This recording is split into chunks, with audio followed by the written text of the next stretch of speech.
এই গল্পের শুরুতে আমরা একটা ছেলেকে দেখতে পাই যার নাম হচ্ছে রেন। সে একটা ডাঞ্জনের মধ্যে একাই দাঁড়িয়ে ছিল এবং তার সামনে ছিল একটা বিরাট বড় ড্রাগন। ড্রাগনটাকে দেখে রেন্ট অনেক ঘাবড়ে ছিল। তারপরেই আমরা দেখতে পাই ড্রাগনটা রেন্টের উপরে হামলা করে তাকে জানে মেরে দেয়। তারপরে যখন রেন্ট চোখ খোলে তখন সে নিজেকে একটি জলাশয়ের সামনে দেখতে পায়, কিন্তু রেন্ট এটা ভাবতে পারছিল না যে সে এখনো জীবিত কি করে আছে। তারপরে রেন যখন জলে তার মুখটা দেখে তখন সে দেখতে পায় তার পুরো বডি একটা স্কেলিটনে বদলে গেছে। এইসব দেখে তার মাথা কোনো কাজই করছিল না। তারপরে আমাদের এই গল্পের দৃশ্যটাকে কয়েকদিনের পেছনে নিয়ে যাওয়া হয়। সেখানে আমরা এই অ্যানিমের মেন ক্যারেক্টার রেন্টকে দেখতে পাই। এখানে রেন্ট বলে ওঠে আমাদের মতো অ্যাডভেঞ্চারারদেরকে সকালে তাড়াতাড়ি ঘুম থেকে উঠতে হয়। এর একটাই কারণ আমরা হচ্ছি গরিব, আর যারা ধনী ব্যক্তি তারা অনেক দেরি করে ঘুম থেকে উঠতে পারে। তারপরে রেন্ট তাড়াতাড়ি রেডি হয়ে গিল্ডের মধ্যে চলে যায় একটা ভালো মিশনের উদ্দেশ্যে। তারপরে রেন্ট যখন বোর্ডের মধ্যে থাকা মিশনগুলো সম্বন্ধে পড়ছিল তখনই সেখানে আরো কিছু অ্যাডভেঞ্চারার চলে আসে। ওরা তাদের মিশনের উদ্দেশ্যে বেরিয়ে যাচ্ছিল। ওরা সেখান থেকে চলে যাওয়ার পরে রেন্ট আরেকবার বোর্ডের দিকে দেখতে লাগে, কিন্তু এখানে কোনো ভালো টাস্ক রেন্ট খুঁজে পেল না। এইসব কিছু দেখার পর রেন্ট ডাঞ্জনের মধ্যে যাওয়ার সিদ্ধান্ত নেয়। তারপরে আমরা জানতে পারি এখানকার বাকি অ্যাডভেঞ্চারাররা নিজেদের মধ্যে টিম বানিয়ে কাজ করে, কিন্তু আমাদের মেন ক্যারেক্টার রেন্টের কোনো টিমই ছিল না। এটা একমাত্র কারণ সে একাই কাজ করতো। এর মানে কিন্তু সে অনেক বেশি শক্তিশালী নয়। রেন্ট হচ্ছে একটা ব্রোঞ্জ লেভেলের অ্যাডভেঞ্চারার, আর তাছাড়াও রেন্টের কাজে খুব একটা ভালো স্কিলও নেই। ডাঞ্জনের ভেতরে যাওয়ার আগে রেন্ট একটা খাবারের দোকানে যায়। সেখান থেকে কিছু খাবার নেওয়ার পরে রেন্ট সে ডাঞ্জনের সামনে পৌঁছে যায়, কিন্তু এই ডাঞ্জনটাকে আগে বড় বড় অ্যাডভেঞ্চারাররা অলরেডি এক্সপ্লোর করে নিয়েছে। এই কারণে এই ডাঞ্জনের ভেতরে খুব একটা মূল্যবান জিনিস পাওয়া যায় না। এটা একটা কারণ যে বাকি অ্যাডভেঞ্চারার এখন এই ডাঞ্জনের মধ্যে আসতে পছন্দ করে না। এই কোনো কিছু তোয়াক্কা না করে রেন্ট ডাঞ্জনের ভেতরে চলে যায়। এইদিকে ওইদিকে ঘুরতে ঘুরতে রেন্ট এমন একটা জায়গায় গিয়ে পৌঁছায় এই জায়গাটা সম্বন্ধে তার ম্যাপে কোনো উল্লেখ ছিল না, কিন্তু তবুও রেন্ট আগের দিকে হেঁটে যায়। জায়গাটাকে ভালোভাবে কিছুক্ষণ দেখার পর রেন্ট বুঝতে পারে আমার মনে হচ্ছে এই জায়গাটা আগে কোনো অ্যাডভেঞ্চারাররা এক্সপ্লোর করেনি। এইসব দেখে রেন্ট ভাবছে এখানে আমি নিশ্চয় কোনো মূল্যবান জিনিস পেয়ে যাবো। এরই সঙ্গে রেন্ট এও ভাবছিল আমি যদি এই জায়গাটার ইনফরমেশন গিল্ডকে দিই তাহলে এটার জন্য গিল্ড আমাকে ভালো পুরস্কার দেবে, কিন্তু এখানে আমার জায়গায় আমারই মতো যদি কোনো ব্রোঞ্জ লেভেলের অ্যাডভেঞ্চারার থাকতো তাহলে সে কখনোই এই জায়গাটার মধ্যে আসতো না। আমি এখানে এগিয়ে এসেছি এটা সব থেকে বড় কারণ হচ্ছে আমি পাগল। তারপরে রেন্ট সেই দরজাটা দিয়ে ভেতরে আসে। ভেতরে আসার পরে রেন্ট এমনই কিছু দেখতে পায় যে এটা দেখে সে পুরো ঘাবড়ে যায়। আসলে তার সামনে ছিল একটা বিরাট বড় ড্রাগন, আর এই ড্রাগনটা যেমন তেমন ড্রাগন নয়। ড্রাগনটা হচ্ছে দুনিয়ার সমস্ত ভয়ঙ্কর মনস্টারদের মধ্যে একটা। তখন এই ড্রাগনটা রেন্টের দিকে আস্তে আস্তে এগিয়ে আসছিল। তাকে দেখে রেন্ট এতটাই ভয় পেয়েছিল যার কারণে সে পুরো স্থির হয়ে গেছে। তখনই সে ড্রাগনটা রেন্টের উপরে হামলা করে দেয়, কিন্তু রেন্ট সে ড্রাগনটার হামলা থেকে বাঁচতে পারেনি, কেননা সে হচ্ছে একটা ব্রোঞ্জ লেভেলের অ্যাডভেঞ্চারার। তার কাছে ড্রাগনটার সঙ্গে লড়াই করার মতো কোনো ক্ষমতাই ছিল না। তারপরেই আমাদের গল্প বর্তমানে ফিরে আসে, আর এখানে আমরা দেখতে পাই রেন্ট এখন একটা আনডেড স্কেলটনে বদলে গেছে। নিজের এরকম অবস্থা দেখে রেন্ট ভাবছে আমি এখন একটা আনডেড স্কেলটনে বদলে গেছি, আর আমার মতো একটা স্কেলটনকে যে কোনো প্রিস্ট তার পিউরিফাইং ম্যাজিক দিয়ে যখন তখন শেষ করে দিতে পারে। কিন্তু আজ আমার মনে হচ্ছে আমি ঈশ্বরের বানানো নিয়মকে ভেঙে দিয়েছি, কেননা কোনো মৃত মানুষ এই দুনিয়ার মধ্যে জীবিত থাকতে পারে না। কিন্তু আমি এটা বুঝতে পারছি না আমি কি সত্যি মরে গেছি, কারণ আগের সমস্ত কথা তো আমার মনে আছে। আর যদি আমি এখন এই রূপে টাউনের মধ্যে যাই তাহলে আমার এই রূপ দেখে তারা নিশ্চয়ই আমাকে বন্দী বানিয়ে নেবে। সবকিছু ভেবে রেন্ট অনেক পাগল হয়ে যায়, কিন্তু তবুও রেন্ট নিজেকে শান্ত করে। তারপরে সে তার তরোয়ালটাকে আবারও হাতে ধরে আশেপাশে দেখতে লাগে, কিন্তু রেন্ট সেখানে ড্রাগনের অস্তিত্ব আর খুঁজে পাচ্ছিল না। এইসব কিছু দেখে রেন্ট সেখান থেকে বাইরে যাওয়ার সিদ্ধান্ত নেয়। কিছু দূরে গিয়ে আসার পরে রেন্টের নজর একটি স্লাইমের উপরে পড়ে, কিন্তু রেন্ট সেই দিকে না গিয়ে অন্য একটি রাস্তা দিয়ে এগিয়ে যায়। তারপরে রেন্ট এক জায়গায় থেমে ভাবছে এই সময় নিশ্চয়ই বড় বড় অ্যাডভেঞ্চারাররা লেবারিন্থ অফ দ্য নিউ মুনে যাচ্ছে, যাতে তারা সেখানে গিয়ে মূল্যবান জিনিস কালেক্ট করতে পারে। তারপরে রেন্ট এও ভাবে যে আমি যদি আরো কিছু সময় এখানে দাঁড়িয়ে যাই তাহলে নিশ্চয়ই এই জায়গাতে কোনো না কোনো অ্যাডভেঞ্চারার চলে আসবে, আর এমনটা হলে আমি তার কাছ থেকে সাহায্য চাইবো। তখনই রেন্ট নোটিস করে যে সে কথা বলতে পারছে না। এরই মধ্যে রেন্টের সামনে আরেকটি স্কেলটন চলে আসে। তাকে দেখা মাত্র রেন্ট তাকে মারার জন্য এগিয়ে যায়, কিন্তু একটা স্কেলটনের মধ্যে যাওয়ার পরে রেন্টের বডি আগের থেকে অনেক হালকা হয়ে গেছে। এইসব কিছু মাথায় রেখে রেন্ট ভাবছে যে কোনো মানুষ একটা স্কেলটনকে অনায়াসে হারাতে পারবে, আর যেহেতু আমি একটা স্কেলটনে বদলে গেছি তাই আমার মনে হচ্ছে একে হারানোটা অতটাও সহজ হবে না। তারপরে রেন্ট যখন সেই স্কেলটনটাকে মারার জন্য তার তরোয়ালটা হাতে তোলে তখনই রেন্ট বুঝতে পারে তরোয়ালটা অনেক ভারী এবং সেই তরোয়ালের ওজনটাকে সামলাতে না পেরে রেন্ট নিচে পড়ে যায়। এইটাকে একটা সুবর্ণ সুযোগ ভেবে স্কেলটনটা রেন্টের উপরে হামলা করার জন্য এগিয়ে আসে, কিন্তু সেই স্কেলটনটাও হঠাৎ করে নিচে পড়ে যায়, আর এমনটা হওয়ার পরে তার একটি পা ভেঙে যায়। আর এইদিকে রেন্ট ভাবছে কি হলো আমার সঙ্গে, আমি আমার তরোয়ালটাও হাতে তুলতে পারছি না, তাহলে কি আমি আমার বাকি স্কিল গুলোকে হারিয়ে ফেলেছি? এই কথা বলে রেন্ট তার স্কিল গুলোকে চেক করে। তখনই রেন্ট দেখতে পায় তার আগে সমস্ত স্কিল তার কাছে রয়েছে, আর এইদিকে সেই স্কেলটনটা তার পা ঠিক করে আবারও রেন্টের দিকে এগিয়ে আসছে। এমনটা দেখে রেন্ট তার তরোয়ালটা দিয়ে সেই স্কেলটনের গলায় মেরে দেয়, আর এমনটা করার পরে সেই স্কেলটনটা মরে যায়। তারপরে রেন্ট নোটিস করে সেই স্কেলটনটার বডি পুরো উজ্জ্বল হয়ে গেছে। এমনটা হচ্ছে কারণ স্কেলটনটা মরে যাওয়ার পরে তার সমস্ত শক্তি এখন রেন্টের বডিতে মিশে যাচ্ছে। এমনটা হওয়ার পরে রেন্ট নিজেকে একটু শক্তিশালী অনুভব করছে। তারপরে আমাদেরকে একটা পুরানো সিন দেখানো হয়, সেখান থেকে আমরা বুঝতে পারি মনস্টারদের মধ্যে এমনই একটা স্পেশাল এলিমেন্ট থাকে যেটা সাহায্যে মনস্টাররা এগিয়ে গিয়ে গিয়ে আরো অনেক শক্তিশালী হয়ে যায়। এইসব কিছু পরে রেন্ট বলে ওঠে, আমরা মানুষরাও এমনটা করতে পারবো,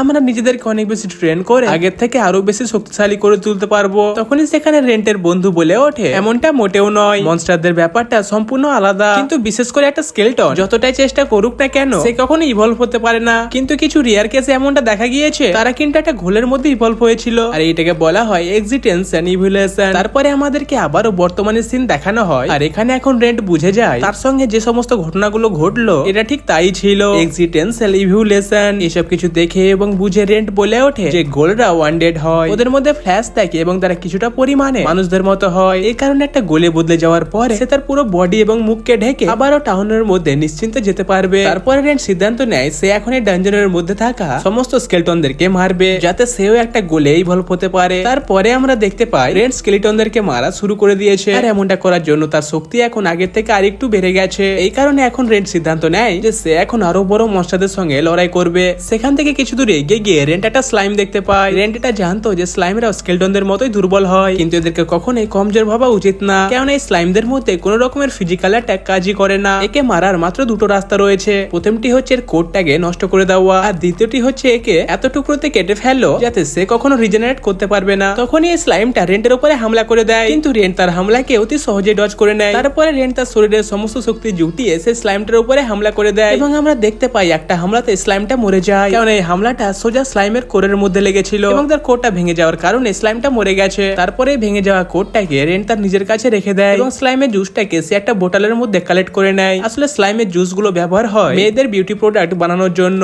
তারপরে রেন্ট অনেকগুলো বোতলের মধ্যে এই জুস গুলোকে ভরে নেয়, আর এইদিকে আমরা গিল্ডের মধ্যে কয়েকজনকে কথা বলতে দেখতে পাই। আর হ্যাঁ, এই মেয়েটির নাম হচ্ছে শিলা। শিলা তখন বলে উঠলো, পুরো 2 দিন হয়ে গেল রেন্টের এখন আমরা কোনো খবরই পাইনি। আর এইদিকে আমরা ডানজনের মধ্যে দেখতে পাই এতটা লড়াই করার পরেও রেন্ট ক্লান্ত হয়নি, এবং তারই সঙ্গে রেন্টকে খিদেও লাগছে না আর তৃষ্ণাও পাচ্ছে না, আর সে এইগুলো কোনো কিছু অনুভব করতে পারছে না, কারণ সে এখন হচ্ছে একটা আনডেড স্কেলটন। কিন্তু এতটা স্কেলটন এবং স্লাইমদেরকে মারার পরেও সে এখনো গোলে ইভলভ হয়নি, কিন্তু এসবের মধ্যে তার স্কিল গুলো আগের থেকে অনেক বেশি ইমপ্রুভ হয়ে গেছে। রেন্ট এখন আইডিয়া করে সে এখন দুটো মনস্টারকে অতি সহজে মেরে দিতে পারবে, কিন্তু তার সামনে যদি 3টে কিংবা তার বেশি মনস্টার চলে আসে তাহলে তার জন্য সেটা অনেক বড় মুশকিল হতে পারে। রেন্ট তখন ভাবে এই ডানজনের মধ্যে আমার মনে হয় না যে আমি একসঙ্গে 3টে মনস্টারকে দেখতে পাবো। তারপরে রেন্ট ভাবে যে সে একজন অ্যাডভেঞ্চারার হওয়ার জন্য গত 20 বছর ধরে হার্ড ট্রেনিং করে এসেছে, তার মাস্টারের কাছে কিছু স্বল্প পরিমাণে ম্যাজিকও শিখেছিল এবং তারই মাঝে সে ছোটখাটো কাজও করেছিল, কিন্তু এত কঠোর পরিশ্রম করার পরেও সে শুধুমাত্র একটা ব্রোঞ্জ লেভেলেরই অ্যাডভেঞ্চারার ছিল। রেন্ট এখন আগের থেকে অনেক হাই র্যাঙ্কের অ্যাডভেঞ্চারার হওয়া ডিসাইড করে, সে এখন পুরোপুরি ভাবে একজন মিথ্রি লেভেলের অ্যাডভেঞ্চারার হতে চায়। রেন্ট এখন অনেক বেশি মোটিভেট ছিল, কারণে তার সামনে আসা সমস্ত স্কেলটনদেরকে সে অতি সহজে মেরে দিচ্ছে। আর শুধু তাই না, তার সামনে থাকে একটা জায়ান্ট স্লাইম মনস্টারকেও সে একটা স্ল্যাশে মেরে দেয়। তখনই হঠাৎ করে জায়ান্ট স্লাইমের সমস্ত শক্তিগুলো রেন্টের বডিতে আসতে লাগে, আর এমনটা হওয়ার পর সে ফাইনালি একটা গোলে ইভলভ হয়ে যায়। রেন্টকে এখন দেখতে একটা শুকনো ডেড বডির মতো লাগছিল। এমনটা হওয়ার পরে রেন্ট একটু আনন্দিত হয়ে যায়, সে এখনো সঠিকভাবে কথা বলতে পারছে না, তার বডি যেহেতু এখনো পুরোপুরি ভাবে রেডি ছিল না, এই কারণে সে কথা বলার প্র্যাকটিস করছে।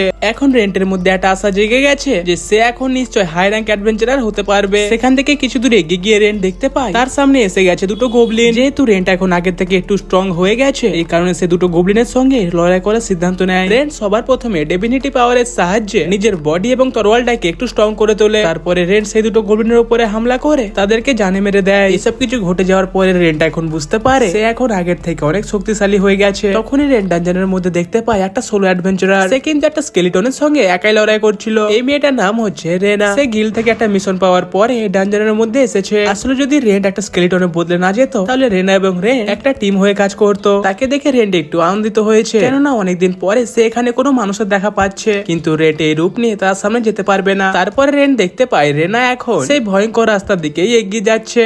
তখনই রেনার পেছনে একটা স্কেলিটন মনস্টার অ্যাপিয়ার হয়। তাকে দেখা মাত্রই রেনা তার শরীরের সমস্ত জোর লাগিয়ে তার সঙ্গে লড়াই করছে, কিন্তু রেনার কাছে ব্যাটেল এক্সপিরিয়েন্স খুব একটা বেশি ছিল না। এই কারণে রেনা ওই স্কেলিটন মনস্টারের সামনে বেশিক্ষণ টিকতে পারলো না। রেন্ট দূরে দাঁড়িয়ে ওই সমস্ত কিছু দেখছিল। তখনই সে স্কেলিটন মনস্টারটা রেনার তলোয়ার তার হাতের মধ্যে ধরে নেয়। এমনটা দেখা মাত্রই রেনা অনেক ঘাবড়ে যায়। তারপরে যখন স্কেলিটন মনস্টার রেনাকে মারতেই যাচ্ছিল, তখনই সেখানে রেন্ট এসে তার ডিভাইন পাওয়ার অ্যাক্টিভেট করে স্কেলিটন মনস্টারটাকে এক স্ল্যাশে মেরে দেয়। রেনা তার সামনে একটা আনডেড ঘোলকে দেখে আরো অনেক বেশি ভয় পাচ্ছিল। ভয়ে ভয়ে রেনা রেনকে তার থেকে দূরে যেতে বলে, কিন্তু রেন হার না মেনে যেমন তেমন ভেবে তাকে বলতে লাগে যে আমার নাম হচ্ছে রেন আর আমিও তোমার মতো একজন অ্যাডভেঞ্চারার। এই কথা শুনে রেনা বলে উঠলো, তাহলে কি তোমার বিশেষতর কোনো অসুখ রয়েছে? রেন বলে ওঠে, এমনটা মোটেও নয়, আমি একবার মরে গেছি এবং মরে যাওয়ার পর আমি একটা ঘোলে বদলে গেছি। তবুও রেনা ভয়ে ভয়ে রেনকে বলে ওঠে, তুমি কি আমাকে আবারও টাউনের মধ্যে ফিরে যেতে দেবে? রেন বলে ওঠে, আমি এমনটা করতে পারি, কিন্তু এটার জন্য আমাকে একটা সাহায্য করতে হবে। রেনা বলে ওঠে, কেমন সাহায্য? রেড বলে ওঠে, আমার জন্য তোমাকে কিছু কাপড় কিনে নিয়ে আসতে হবে, যে কাপড়টা পরার পরে আমি নির্ভয়ে এই ডানজনের বাইরে যেতে পারবো। এমনটা করার জন্য রেন তার কাছে থাকা সমস্ত ম্যাজিক স্টোন রেনাকে দিয়ে দেয়। রেনাও এসব দেখে বুঝে যায় যে রেড বাকি মনস্টারদের থেকে সম্পূর্ণ আলাদা, এই কারণে সে রেনকে সাহায্য করার সিদ্ধান্ত নেয়। তারপরে রেনা রেন্টের ম্যাজিক স্টোন গুলোকে নিয়ে ডানজন থেকে বাইরে চলে যায়। রেনা সেখান থেকে চলে যাওয়ার পরে রেন্ট ভাবছে, আমার মনে হয় রেনার মতো বাকি অ্যাডভেঞ্চারাররা আমার মতো একটা ঘোলের কথায় কখনোই বিশ্বাস করতো না, কিন্তু আমার পুরো বিশ্বাস আছে যে রেনা আমাকে অবশ্যই সাহায্য করবে। তারপরে সিনে আমরা দেখতে পাই রেনা সেলার কাছে পৌঁছে যায়, আর সেলাই কিন্তু রেনাকে ডানজনের মধ্যে যাওয়ার মিশন দিয়েছিল। সেলা রেনাকে দেখে বলে উঠলো, আমাকে এটা দেখে ভালো লাগছে যে তুমি কোন রকম ভাবে আহত হওনি। সন্ধ্যা নেমে যাওয়ার পরেও তুমি যখন ফিরে আসোনি তখন আমি তোমাকে নিয়ে অনেক চিন্তায় পড়ে গিয়েছিলাম। রেনা বলে ওঠে, আমার সঙ্গে ডানজনের মধ্যে অনেক কিছু ঘটেছে, কিন্তু আমি এখন আপনাকে একটা প্রশ্ন করতে চাই। আর এদিকে ডানজনের মধ্যে রেন্টকে আমরা একটা জায়ান্ট স্লাইম মনস্টারের সঙ্গে লড়াই করতে দেখতে পাই। যেহেতু রেন্ট এখন আগের থেকে অনেক বেশি শক্তিশালী হয়ে গেছে, এই কারণে রেন্ট ওই মনস্টারটাকে অতি সহজে মেরে দেয়। তারপরে সেখানে রেন্ট কিছু আওয়াজ শুনতে পায়, কে একজন তার নাম ধরে অনেক জোরে চিৎকার করছিল। তারপরে রেন্ট যখন সেই আওয়াজটা শুনে তার দিকে এগিয়ে যায়, তখন সে সেখানে রেনাকে দেখতে পায়। রেনাকে দেখে রেন্ট অনেক আনন্দিত হয়ে গিয়েছিল, কিন্তু এবারে যখন রেন্ট তার সঙ্গে কথা বলে তখন সে এবারে আগের থেকে অনেক ভালোভাবে কথা বলতে পারে। রেনা যখন এটা সম্বন্ধে রেন্টকে জিজ্ঞেস করে তখন রেন্ট বলে ওঠে, আমি কথা বলার অনেক প্র্যাকটিস করেছি। তারপরে রেনা রান্নার কাপড়টা যখন রেন্ট দেখে তখন রেন্ট সেই কাপড়টা দেখে অনেক আনন্দিত হয়ে যায়। রেনা তার জন্য কাপড় তো এনেছিল এবং তার সঙ্গে তার হাত এবং পাকে কভার করার জন্য সাদা রঙের কিছু ব্যান্ডেজও নিয়ে এসেছে। রেন্ট এসব দেখে বুঝে যায় যে রেনা সত্যিই খুব ভালো মেয়ে। তারপরে রেন্ট যখন সমস্ত কাপড়গুলো পরে নেয় তখন তাকে দেখতে অনেক বেশি সুন্দর লাগছিল। রেনা রেন্টকে পোশাকে দেখে অনেক আনন্দিত হয়ে যায়। রেনা রেন্টের অনেক প্রশংসা করে এবং তারই সঙ্গে সে তার সঙ্গে আনা সেই আয়নাটা দিয়ে রেন্টকে তার নিজের রূপই দেখতে বলে। আয়নায় নিজের রূপ দেখার পরে রেন্ট বুঝতে পারে রেনার আনা স্যুটটা বাস্তবে অনেক সুন্দর, তার চেহারাটা অনেক বেকার লাগছিল।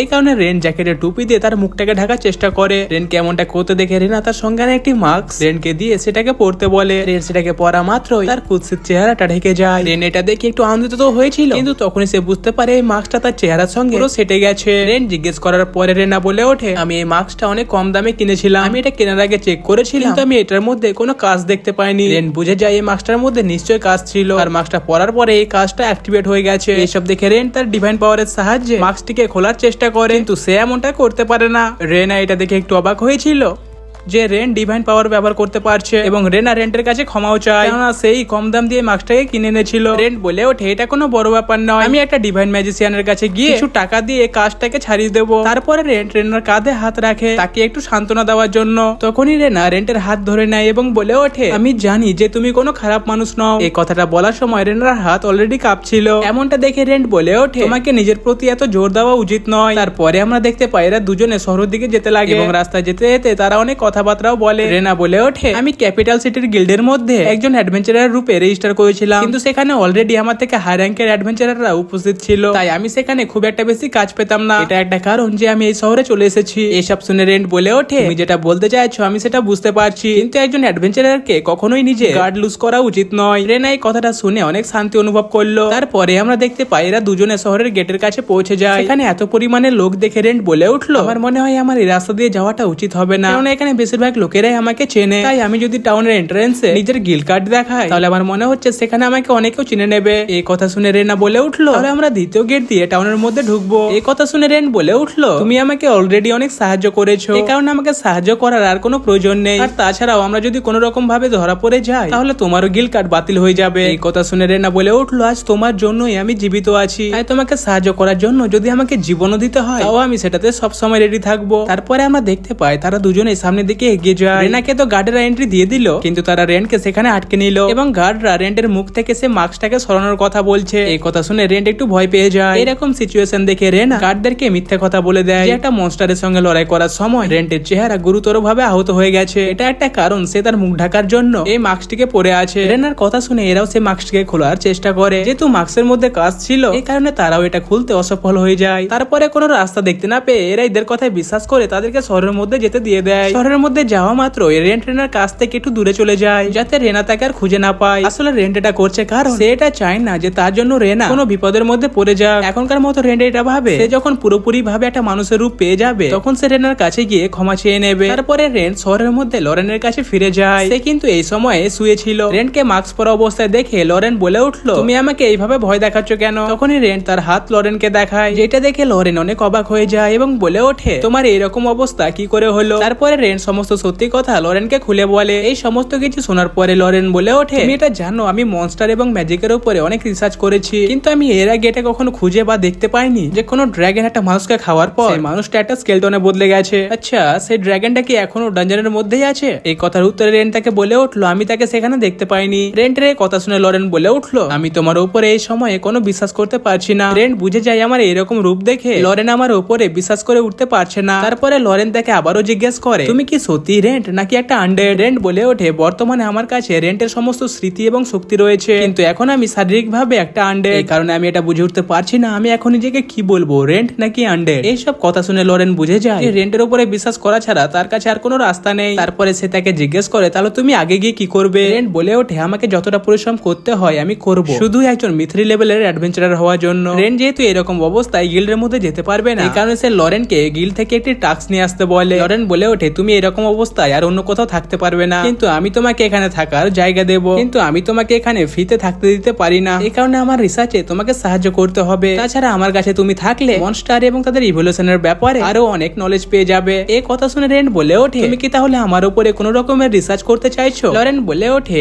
না, কিন্তু আমি টেস্ট করার জন্য তোমার কিছু চামড়া নিতে পারি। তারপরে রেন্ট যতগুলো স্লাইমের জুস কালেক্ট করে রেখেছিল সেইগুলো সবই সে লরেনকে দিয়ে দেয়, আর এগুলোর পরিবর্তে লরেন তাকে অনেকগুলো টাকা দিয়ে দেয়। টাকাগুলো নিয়ে রেন্ট একটা কর্মকারের কাছে আসে একটা নতুন তলোয়ার নেওয়ার জন্য, কেননা তার আগে তলোয়ারটা অনেক ড্যামেজ হয়ে গিয়েছিল। কিন্তু কামারের ওয়েব যখন এটা জানতে পারে যে রেন্ট তার সোল, ম্যাজিক এবং ডেফিনিটি তিনটে একসঙ্গে ইউজ করতে পারে, এটা জেনে কামারের ওয়াইফ পুরো অবাক হয়ে যায় এবং বলে ওঠে, এতদিন পর্যন্ত মাত্র একজনই অ্যাডভেঞ্চারার এসেছিল যে তোমার মতো এই তিনটে পাওয়ারকে একসঙ্গে ব্যবহার করতে পারে, তাই তোমাকে নিয়ে তুমি আমাদের কাছে হচ্ছ সেই দ্বিতীয় অ্যাডভেঞ্চারার। তারপরে এই মেয়েটি রেন্টের কাছ থেকে তলোয়ারের অর্ধেক টাকা অ্যাডভান্স হিসাবে নেয় এবং বলে ওঠে, বাকি টাকাটা তুমি তলোয়ার তৈরি হওয়ার পরেই দিয়ে যেও। আর এইদিকে আমরা দেখতে পাই লরেন এখন ঘোলের সম্বন্ধে পড়ছে। বইটা পড়ে লরেন জানতে পারে যে ঘোল ফিজিক্যালি অনেক বেশি শক্তিশালী হওয়ার সঙ্গে সঙ্গে তার ভাইবের দিক থেকেও অনেক বেশি এগিয়ে আছে এবং তারা মানুষদের মাংস খেতে সব থেকে বেশি পছন্দ করে। কিন্তু লরেন তো এটা জেনে অবাক হয়েছিল যে একটা আনডেড স্কেলটন ঘোলে পরিবর্তন হওয়ার পরে তাদের আগের সমস্ত স্মৃতি হারিয়ে ফেলে, কিন্তু রেন্টের সঙ্গে এমনটা হয়নি। তাই এটা একটা কারণ যে রেন্ট বাকি ঘোলেদের থেকে সম্পূর্ণ আলাদা। তখনই সেখানে আমরা ছোট্ট একটা ফ্ল্যাশব্যাক দেখতে পাই। লরেন যখন প্রথম ডাক্তার হয়েছিল তখন সে রেন্টকে তার অ্যাসিস্ট্যান্ট হিসেবে পেয়েছিল এবং তারা যখন কিছু ঔষধি গাছ সংগ্রহ করার জন্য জঙ্গলের মধ্যে গিয়েছিল তখন সেখানে গোবলিনের হাত থেকে আমাকে বাঁচিয়ে রেন্ট আমার অনেক বড় উপকার করেছিল। সেই সময় রেন্টের কাছে একটা স্কিল ছিল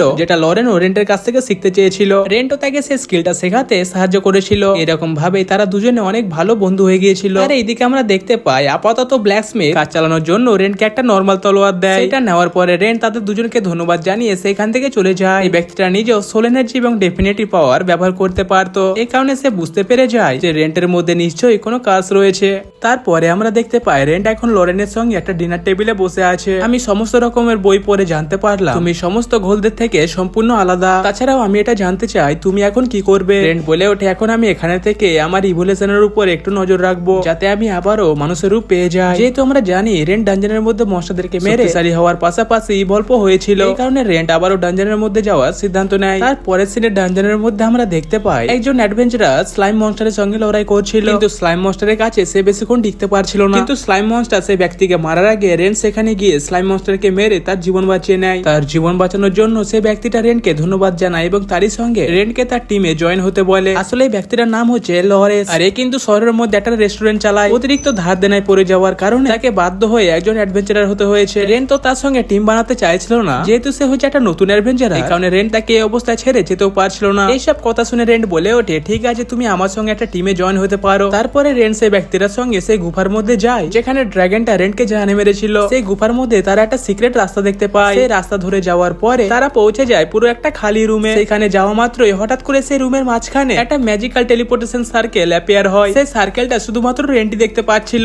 এই কারণে রেন্টের মানা করা সত্ত্বেও সেই ব্যক্তিটা সেই সার্কেলের মধ্যে গিয়ে দাঁড়িয়ে যায়। এমনটা করার পরে সেই ব্যক্তিটা অন্য একটা জায়গায় টেলিপোর্ট হয়ে যায়। এই কারণে রেন্ট সেই ব্যক্তিটাকে বাঁচানোর জন্য নিজেও টেলিপোর্ট হয়ে সেই জায়গায় পৌঁছে যায়। সেখানে গিয়ে গিয়ে রেন দেখতে পায় সে ব্যক্তিটা ঘায়েল হয়ে পড়েছিল এবং তাদেরই সামনে দাঁড়িয়ে ছিল একটা জায়ান্ট স্কেলিটন মনস্টার। এসব কিছু হয়েছে কারণ ওরা ভুল করে বসের রুমে এসে গিয়েছিল। যেহেতু রেন্ট আগের থেকে অনেক বেশি শক্তিশালী হয়ে গেছে, এই কারণে রেন্ট এই জায়ান্ট স্কেলিটনের সঙ্গে লড়াই করার সিদ্ধান্ত নেয়। রেন্ট প্রতিবারের মতো এইবারও তার ডিভাইন পাওয়ারের সাহায্যে তার সোল এবং তরোয়ালকে একটু শক্তিশালী করে তোলে। তারপরে রেন্ট তার পুরো জোর লাগিয়ে সে স্কেলিটন মনস্টারের পায়ে মেরে দেয়। এমনটা করার পরে সে স্কেলিটন মনস্টারটা নিচে পড়ে যায়। এটাকে একটা ভালো সুযোগ দেখে রেন্ট সে স্কেলিটন মনস্টারটার মাথা হিট করে তাকে জানে মেরে দেয়। তারপরে রেন্ট তার ম্যাজিকের সাহায্যে সেই ব্যক্তিটাকে হিল করে তাকে একটু সুস্থ করে তোলে। এই ব্যক্তিটা যখন তার সামনে জায়ান্ট স্কেলিটন মনস্টারকে মৃত অবস্থায় দেখলো, তখন সে এটা বিশ্বাস করতে পারছিল না যে কে রেন্টই মেরেছে। তার আরেকবার জীবন বাঁচানোর জন্য এই ব্যক্তিটা রেন্টকে আরেকবার ধন্যবাদ জানায়। তারপরে জায়ান্ট স্কেলিটনের কাছ থেকে পাওয়া ম্যাজিক স্টোনটা রেন্ট এই ব্যক্তিটাকে দেওয়ার সিদ্ধান্ত নেয়। এটা দেখে সেই ব্যক্তিটা এটা বিশ্বাসই করতে পারছিল না যে রেন্ট আমাকে ম্যাজিক স্টোনটা দিতে চলেছে। তারপরে রেন্ট তার একটু স্কিন দেখিয়ে তাকে বলে ওঠে, এই সময় আমিও কোনো মশাদের থেকে কম নয়, তাই এই অবস্থায় আমি কোনো রেস্টুরেন্ট বা কোনো গিল্ডে যেতে পারবো না। তাই আমি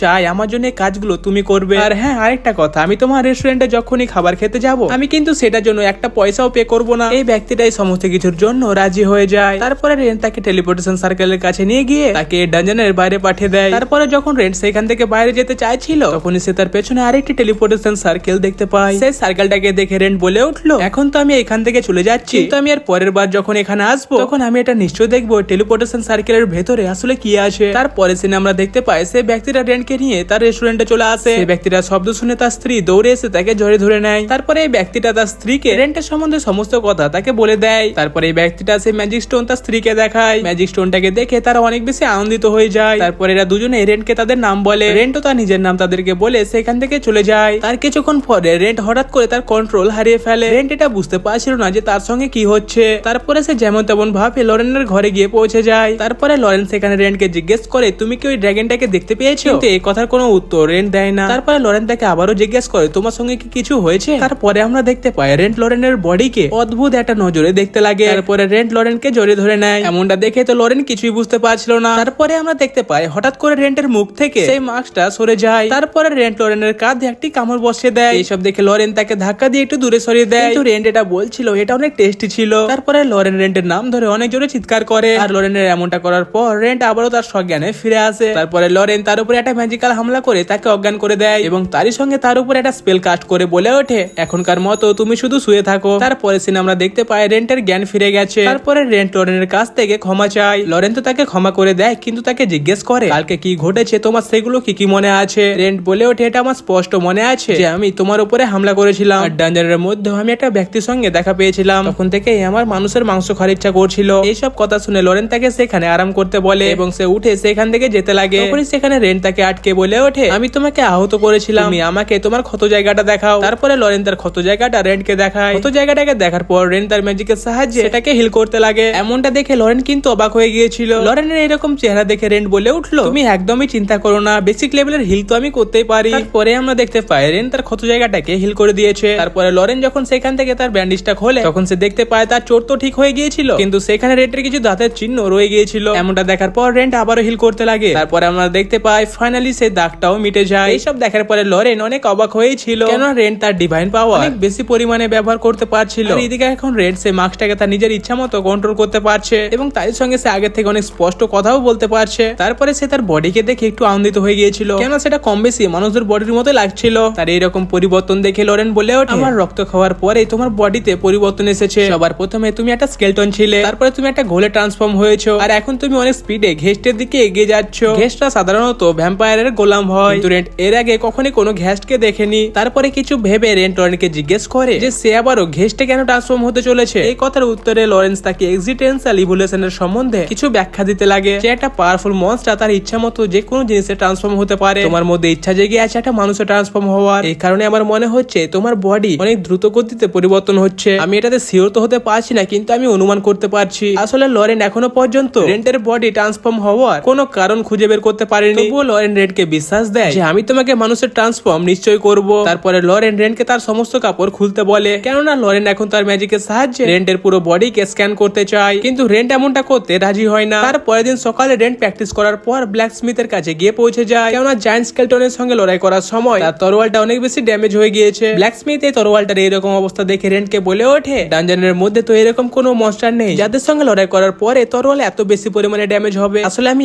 আনএক্সপ্লোর এরিয়ার মধ্যে গিয়েছিলাম, সেখানে সেখানে জায়ান্ট স্কেলিটনের সঙ্গে লড়াই করতে করতে তোমার এই তলোয়ারটার এরকম অবস্থা হয়ে গেছে। ব্ল্যাক মিস তো এটা শুনে আরো অনেক বেশি অবাক হয়ে যায় এবং বলে ওঠে তুমি কি সেই জায়গাটা পুরোপুরি ভাবে এক্সপ্লোর করে নিয়েছো? রেন্ট বলে ওঠে পুরোপুরি ভাবে নয়। তারপরে রেন্ট তার কাছ থেকে তার তরোয়ালটা চায়। যেহেতু রেন্টের তরোয়াল এখনো পুরোপুরি ভাবে রেডি হয়নি, এই কারণে ব্ল্যাক স্মিথ তাকে আরেকটি নরমাল তরোয়াল দেয়। তরোয়ালটা নেওয়ার পর রেন্ট সেইখান থেকে বাইরে চলে আসে এবং রেন্ট বলে ওঠে ডানজারের মধ্যে সমস্ত আনএক্সপ্লোর জায়গাকে আমি এক্সপ্লোর করে সেখানকার সমস্ত জায়ান্ট মনস্টারদেরকে হারিয়ে আবারও আমি আমার মানুষের রূপ ফিরে পেতে চাই। রাস্তায় যেতে যেতে রেন্টের নজর লরেন্সের উপরে পড়ে, যারা কিনা তাদের রেস্টুরেন্টের জন্য কিছু শাকসবজি এবং মাংস কিনতে এসেছিল, কেননা তারা আজ থেকে তাদের রেস্টুরেন্টকে চালু করতে চলেছে। রেন্ট এটা দেখে অনেক আনন্দিত হয়ে যায়। তারপরে আমরা লরেনকে দেখতে পাই যে কিনা স্পেশাল ধরনের কিছু একটা লিকুইড বানাচ্ছিল। সেখানে রেন্ট বসে এই সমস্ত কিছু দেখছিল। লিকুইডটা তৈরি হয়ে যাওয়ার পরে লরেন রেন্টকে সেটা খেতে বলে। সেই লিকুইডটা খাওয়ার পরে রেন্ট বলে ওঠে এটা অনেক তেতো ছিল। আমার মনে হয় তুমি এই দুনিয়ার মধ্যে প্রথমে একজন ব্যক্তি যে এই বিষটাকে তুমি খেতে পারছো। এমনটা দেখে লরেন একটু অবাক তো হয়ে যায়, কিন্তু সে রেন্টকে জিজ্ঞেস করে তোমার কি এখনো ঘুম আসে না? রেন্ট বলে ওঠে আমার একদমই ঘুম পায় না, কিন্তু মাঝে মধ্যে আমার মানুষের রক্ত এবং মাংস খেতে অনেক বেশি ইচ্ছা করে। এই কথা শুনে লরেন রেন্টকে আরেকটি লিকুইড দেয়, যেটা টেস্ট করার পর রেন্ট জানতে পারে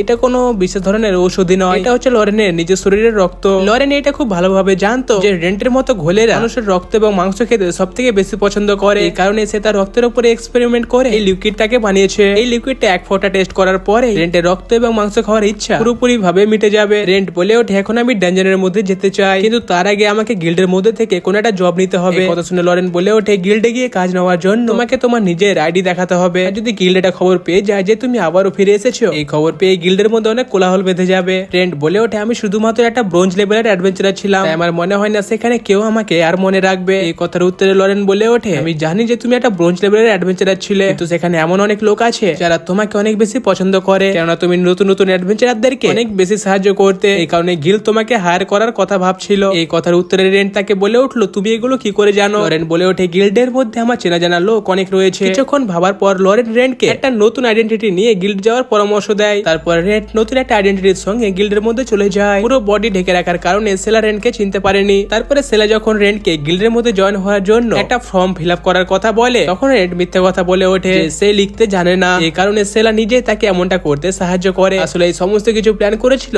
লরেন। আসলে লরেন যদি তার আসল আইডেন্টিটি গিল্ডকে দিত, তাহলে গিল্ডের লোকেরা রেন্টকে এটা নিয়ে অনেক বেশি প্রশ্ন করতো। অবশেষে রেন্ট একটা নতুন আইডেন্টিটির সঙ্গে গিল্ডে জয়েন হয়ে যায়। আর এমনটা করে তার জার্নি আবারও প্রথম থেকে মানে একটা আয়রন লেভেল অ্যাডভেঞ্চার থেকে শুরু হয়। এখন রেন্ট গিল্ডের মধ্যে রেন্ট বিবিয়র নামে রেজিস্টার করেছে। গিল্ডের মধ্যে তার আগের নাম ছিল রেন্ট ফাইনা। সেলা যখন এই নামটিকে ভালোভাবে দেখে, তখন সে রেন্টকে রেন্ট ফাইমা মানে তারই সম্বন্ধে বলে ওঠে যে আজ থেকে কিছুদিন আগে রেন্ট ফাইনা নামে একটা ব্রোঞ্জ লেভেলের অ্যাডভেঞ্চার হঠাৎ কোথাও যেন উধাও হয়ে গেছে। এটার উত্তরে রেন্ট সেলাকে বলে ওঠে আমি এখন এই শহরে সম্পূর্ণ নতুন একটা পার্সন, আমি এই নামে কোনো ব্যক্তিকে আপাতত চিনি না। আমি এখানে আমার একটা রিলেটিভ লরেনের বাসায় থাকি। কিন্তু সেলার কথাবার্তা শুনে রেন্ট বুঝতে পারে যে সেলা তাকে অনেক বেশি মিস করেছে। তারপরে সেলা রেন্টকে একটা আয়রন ব্যাজ দিয়ে বলে ওঠে তুমি আজ থেকে হচ্ছে অফিসিয়ালি ভাবে একটা আয়রন লেভেলের অ্যাডভেঞ্চারার। সেলা রেন্টকে এও বলে যে তুমি তোমার সবসময় খেয়াল রাখিও, কেননা তোমাকে দেখলেই আমার রেন্ট ফাইনাল কথা মনে পড়ে যাচ্ছে। তারপরে সিনে রেন্ট ডানজারের মধ্যে অনেক কম বয়সের দুজন অ্যাডভেঞ্চারারকে দেখতে পায়। তারা দুজন মিলে একটা গোবলিন আর একটি স্লাইমের সঙ্গে লড়াই করছিল। ওদেরকে দেখে রেন্ট এটা ভাবছিল যে ওরা নিশ্চয়ই এই মনস্টার গুলোকে অতি সহজে মেরে দেবে। এই কারণে সে তাদেরকে ওখানে ছেড়ে ডানজারের মধ্যে থাকা সিক্রেট এরিয়া গুলোকে এক্সপ্লোর করার জন্য এগিয়ে যায়। রেন্ট এটা ভাবছিল সে যদি আজকে কোনো জায়ান্ট মনস্টার না পায়, তাহলে সে গিল্ডকে সেই সিক্রেট গুফার সম্বন্ধে বলবে। এমনটা করলে সে নিশ্চয়ই গিল্ড থেকে প্রমোশন পেয়ে যাবে। তারপরে রেন্ট টেলিপোর্টেশন সার্কেলের মধ্যে গিয়ে সেই জায়গায় গিয়ে পৌঁছে যায় যে জায়গাটা এখনো পর্যন্ত এক্সপ্লোর হয়নি। ওখানে গিয়ে রেন্ট একটা অদ্ভুত ধরনের রুম দেখতে পায়। সেই রুমের ভেতরে একজন অ্যাডভেঞ্চারারের স্কেলটন ছিল। রেন্ট এটা দেখে পুরো অবাক হয়ে গিয়েছিল যে এই রুমের মধ্যে কেউ বসবাস করতো। তখনই সেখানে একটি মেয়ে রেন্টের উপরে হামলা করে দেয়। তার কারণে রেন্ট সেখান থেকে একটু পেছনে গিয়ে পড়ে। আসলে এই মেয়েটা হচ্ছে এই রুমটার পাহারাদার। হামলার কারণে রেন্টের পুরো কাপড় জ্বলে যায়। তারপরে সেই মেয়েটা যখন রেন্টের পুরো বডি দেখে, তখন সে একটু অবাক তো হয়ে যায় এবং তারই সঙ্গে সে রেন্টের কাছ থেকে ক্ষমা চায় আমি যাকে ভেবেছি তুমি সে ব্যক্তিটা নও। তারপরে সে মেয়েটা কিছু কাপড় দেয় রেন্টকে পরার জন্য। তারপরে এই মেয়েটা বলে ওঠে এই রুমটা হচ্ছে আমার জন্য অতি প্রিয়, তাই তুমি এই রুমটা সম্বন্ধে কাউকে কিছু বলবে না। তারপরে সেই মেয়েটা রেন্টকে একটা ম্যাজিক্যাল ম্যাপ দিয়ে রেন্টকে সরাসরি ডানজারের বাইরে টেলিপোর্ট করে দেয়। রেন্ট সেই ম্যাপটা নিয়ে সোজা লরেনের কাছে যায়। লরেন যখন সেই ম্যাপটি দেখে, তখন লরেনও এই ম্যাপটা দেখে কিছু বুঝে উঠতে পারছিল না, কেননা এটার মধ্যে লরেনের ম্যাজিক কোনো কাজই করছিল না।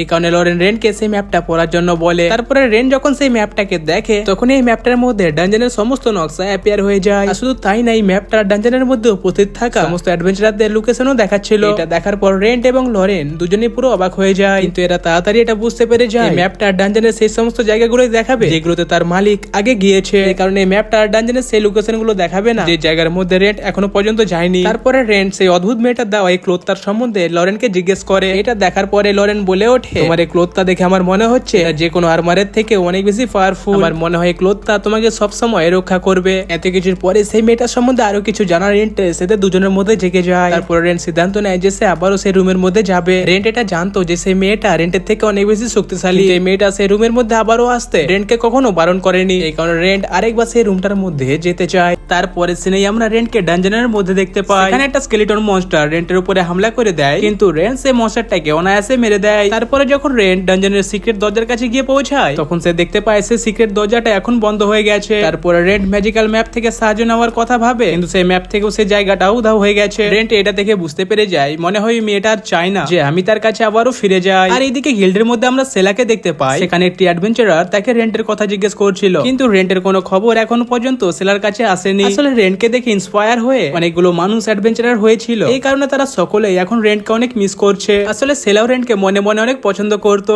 এই কারণে সেলা গিল্ডে এমপ্লয় হয়েছিল। কিন্তু বেশ কিছুদিন ধরে রেন্টের কোনো খবর না পেয়ে সেলাও এখন অনেক উদাস হয়ে থাকে। সেলা এই সমস্ত কিছু ভাবতেই ছিল, আর ঠিক তখনই সেখানে রেন্ট চলে আসে। রেন্ট সেখানে আসার পর 3টা আর্ককে মারার মিশন নেয়। এমনটা দেখে সেলা রেন্টকে ওই মিশনটা দিতে রাজি হয় না, কারণ একটা আয়রন লেভেলের অ্যাডভেঞ্চারের জন্য এই মিশনটা অনেক বেশি টাফ হবে, এতে তার জীবনও চলে যেতে পারে। কিন্তু রেন্ট যখন সেলাকে বলে আমি এর আগেও অনেকগুলো অর্বকে মেরেছি, এই কথা শুনে সেলা রেন্টকে সেই মিশনটা দিতে রাজি হয়ে যায় এবং তারই সঙ্গে নিজের খেয়ালও রাখতে বলে। তারপরে সিনেই আমরা দেখতে পাই রেন্ট সেলাকে সেই 3টা অর্বের মাংসের টুকরো দেখায়। সেলা এটা দেখে অবাক হয়েছিল যে একটা আয়রন লেভেলের অ্যাডভেঞ্চারার এত সহজে 3টা অর্বকে মেরে দিয়েছে। সেলা রেন্টের এই কান্নামা দেখে অনেক ইমপ্রেস হয়ে যায় এবং রেন্টকে ওখানে একটু ওয়েট করতে বলে সে ভেতরে চলে যায়। তার কিছুক্ষণ পরেই সেলা ভেতর থেকে একটি ডকুমেন্টস নিয়ে এসে রেন্টকে বলে ওঠে, আমি আমার সিনিয়রের সঙ্গে কথা বলে তোমাকে ব্রোঞ্জ লেভেলে প্রমোট করার জন্য রাজি করিয়েছি, আর এটার জন্য শুধুমাত্র তোমাকে এখন একটা এক্সাম পাস করতে হবে। এমনটা করার জন্য রেন্টও রাজি হয়ে যায়, কেননা সে যত তাড়াতাড়ি সম্ভব একজন মিথ্রি লেভেল অ্যাডভেঞ্চারার হতে চায়। ঘরে ফিরে আসার পর লোরেন রেন্টকে জিজ্ঞেস করে, তুমি রেন্ট বিবিএন নামে গিল্ডে রেজিস্ট্রেশন করেছো, কিন্তু তুমি আমার টাইটেল কেন ব্যবহার করলে? তুমি জানো লোকজনেরা এটা জানলে আমাকে অনেক খোটা দেবে। রেন্ট বলে ওঠে, এটা নিয়ে তোমাকে কোনো চিন্তা করতে হবে না, আমি তোমার ঘরে মাঝে মধ্যে আসা যাওয়া করি যাতে লোকেরা এটা নিয়ে কথা না বানায়, এই কারণে আমি তোমার রিলেটিভ হিসাবে গিল্ডে রেজিস্ট্রেশন করেছি। তারপরের দিন রেন্ট ব্রোঞ্জ লেভেলের এক্সাম দেওয়ার জন্য গিল্ডের মধ্যে পৌঁছে যায়। সেলা তাকে দেখে একটু অবাক ছিল, কেননা সেলা এটা ভাবছিল রেন্ট হয়তো আজকে আসবে না।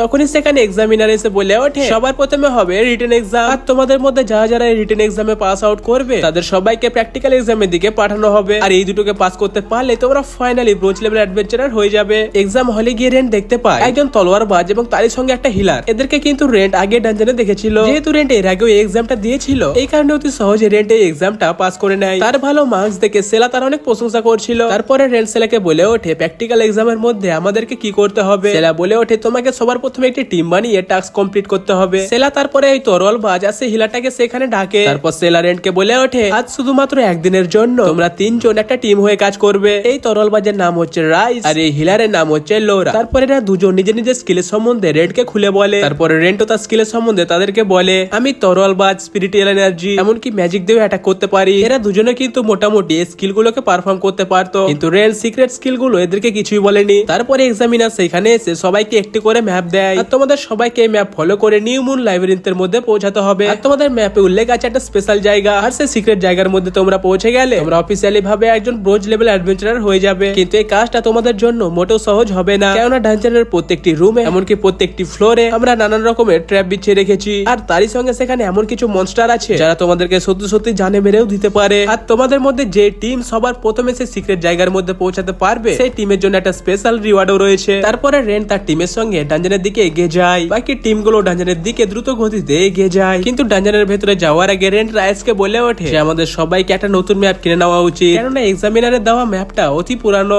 রাইস আর লোরার কাছে অতটা পয়সা ছিল না যার সাহায্যে তারা একটা নতুন ম্যাপ কিনতে পারবে, এই কারণে রেন্ট নিজের টাকা দিয়ে নতুন ম্যাপ কেনে। তারপরে তারা যখন নতুন এবং পুরানো ম্যাপটাকে কম্পেয়ার করে তখন তারা দেখতে পায় পুরানো ম্যাপের থেকে নতুন ম্যাপটা অনেক বেশি ভালো, কেননা তার মধ্যে সমস্ত ফ্লোরের ডিটেলস খুব ভালোভাবে দেওয়া রয়েছে। তারপরে রাইস আর লোরা এটার জন্য রেন্টকে ধন্যবাদ জানায়। তারপরে তারা 3জন ডানজনের ভেতরে ভেতরে চলে আসে। ভেতরে যাওয়ার পরে তাদের সামনে কিছু স্কেলিটন মনস্টার চলে আসে। তাদেরকে কিন্তু এরা অতি সহজে মেরে দিচ্ছিল, কিন্তু রেন্ট, রাইস আর লোরার টিম ওয়ার্ক দেখে অনেক বেশি ইমপ্রেস হয়ে যায়। সেখান থেকে কিছু দূর এগিয়ে গিয়ে তারা একটি পাউডারের থলে দেখতে পায়। আসলে এই পাউডারের গন্ধ শুকে স্কেলিটন মনস্টার গুলো এদিকে আসছিল। এসব দেখে রেন্ট বুঝে যায় যে ডানজনের মধ্যে নিশ্চয়ই এমনই কিছু মানুষের গ্রুপ আছে যারা আমাদের উপরে হামলা করতে পারে। এই কারণে রেন্ট, রাইস এবং লোরাকে এটার জন্য রেডি থাকতে বলে। সেখান থেকে কিছু দূর এগিয়ে গিয়ে তাদের উপরে একটি গ্রুপ হামলা করে দেয়। রাইস এবং লোরা অনেক ফুর্তি নিয়ে তাদের সঙ্গে লড়াই করছিল। তারা দুজনে মিলে সেই গ্রুপের লিডারের সঙ্গে লড়াই করে তাকে হারিয়ে দেয়। আর এইদিকে রেন্ট গ্রুপের বাকি মেম্বার গুলোর সঙ্গে লড়াই করছিল। আর কিছুক্ষণের মধ্যে রেন্ট তাদেরকে অতি সহজেই হারিয়ে দেয়। রাইস আর লোরা রেন্টের স্ট্রেংথ দেখে তাকে ফলো করার সিদ্ধান্ত নেয়। তারপর ওরা তিনজন আবারও সামনের দিকে এগিয়ে যায়। তারা সেখান থেকে চলে যাওয়ার পরে একজন ব্যক্তি সে গ্রুপের কাছে আসে। এই ব্যক্তিটা কিন্তু ফাইট চলাকালীন লুকিয়ে ছিল। আর এখন এই ব্যক্তিটা রেন্টের উপরে অনেক সন্দেহ করছে। সে বলে ওঠে, আমি মনে হয় জানি এই ব্যক্তিটা কে হতে পারে। এই খবর পেয়ে গিল্ডের মধ্যে বড় অফিসাররা রেন্টের উপরে সন্দেহ করছিল, কেননা রেন্ট তার লেভেলের থেকে অনেক বেশি বুদ্ধিমান এবং তারই সঙ্গে অনেক বেশি স্ট্রং। যেহেতু তাদের কাছে রেন্টের খুব একটা বেশি ডিটেলস ছিল না, এই কারণে গিল্ড লিডার সেলাকে বলে ওঠে, রেন্টের সম্বন্ধে কোনো খবর পাওয়া মাত্রই তুমি আমাকে এসে জানিয়ে দিও। আর এইদিকে রেন্ট তার টিমের সঙ্গে ডেঞ্জারের মধ্যে থাকা বস রুমের কাছে এসে পৌঁছে যায়। তখনই সেখানে আরো একটি টিম সেখানে চলে আসে, যারা রেন্টের গ্রুপে রাইস এবং লোরা তাদের অনেক কম বয়স দেখে তাদেরকে নিয়ে অনেক মজা করতে লাগে। ওই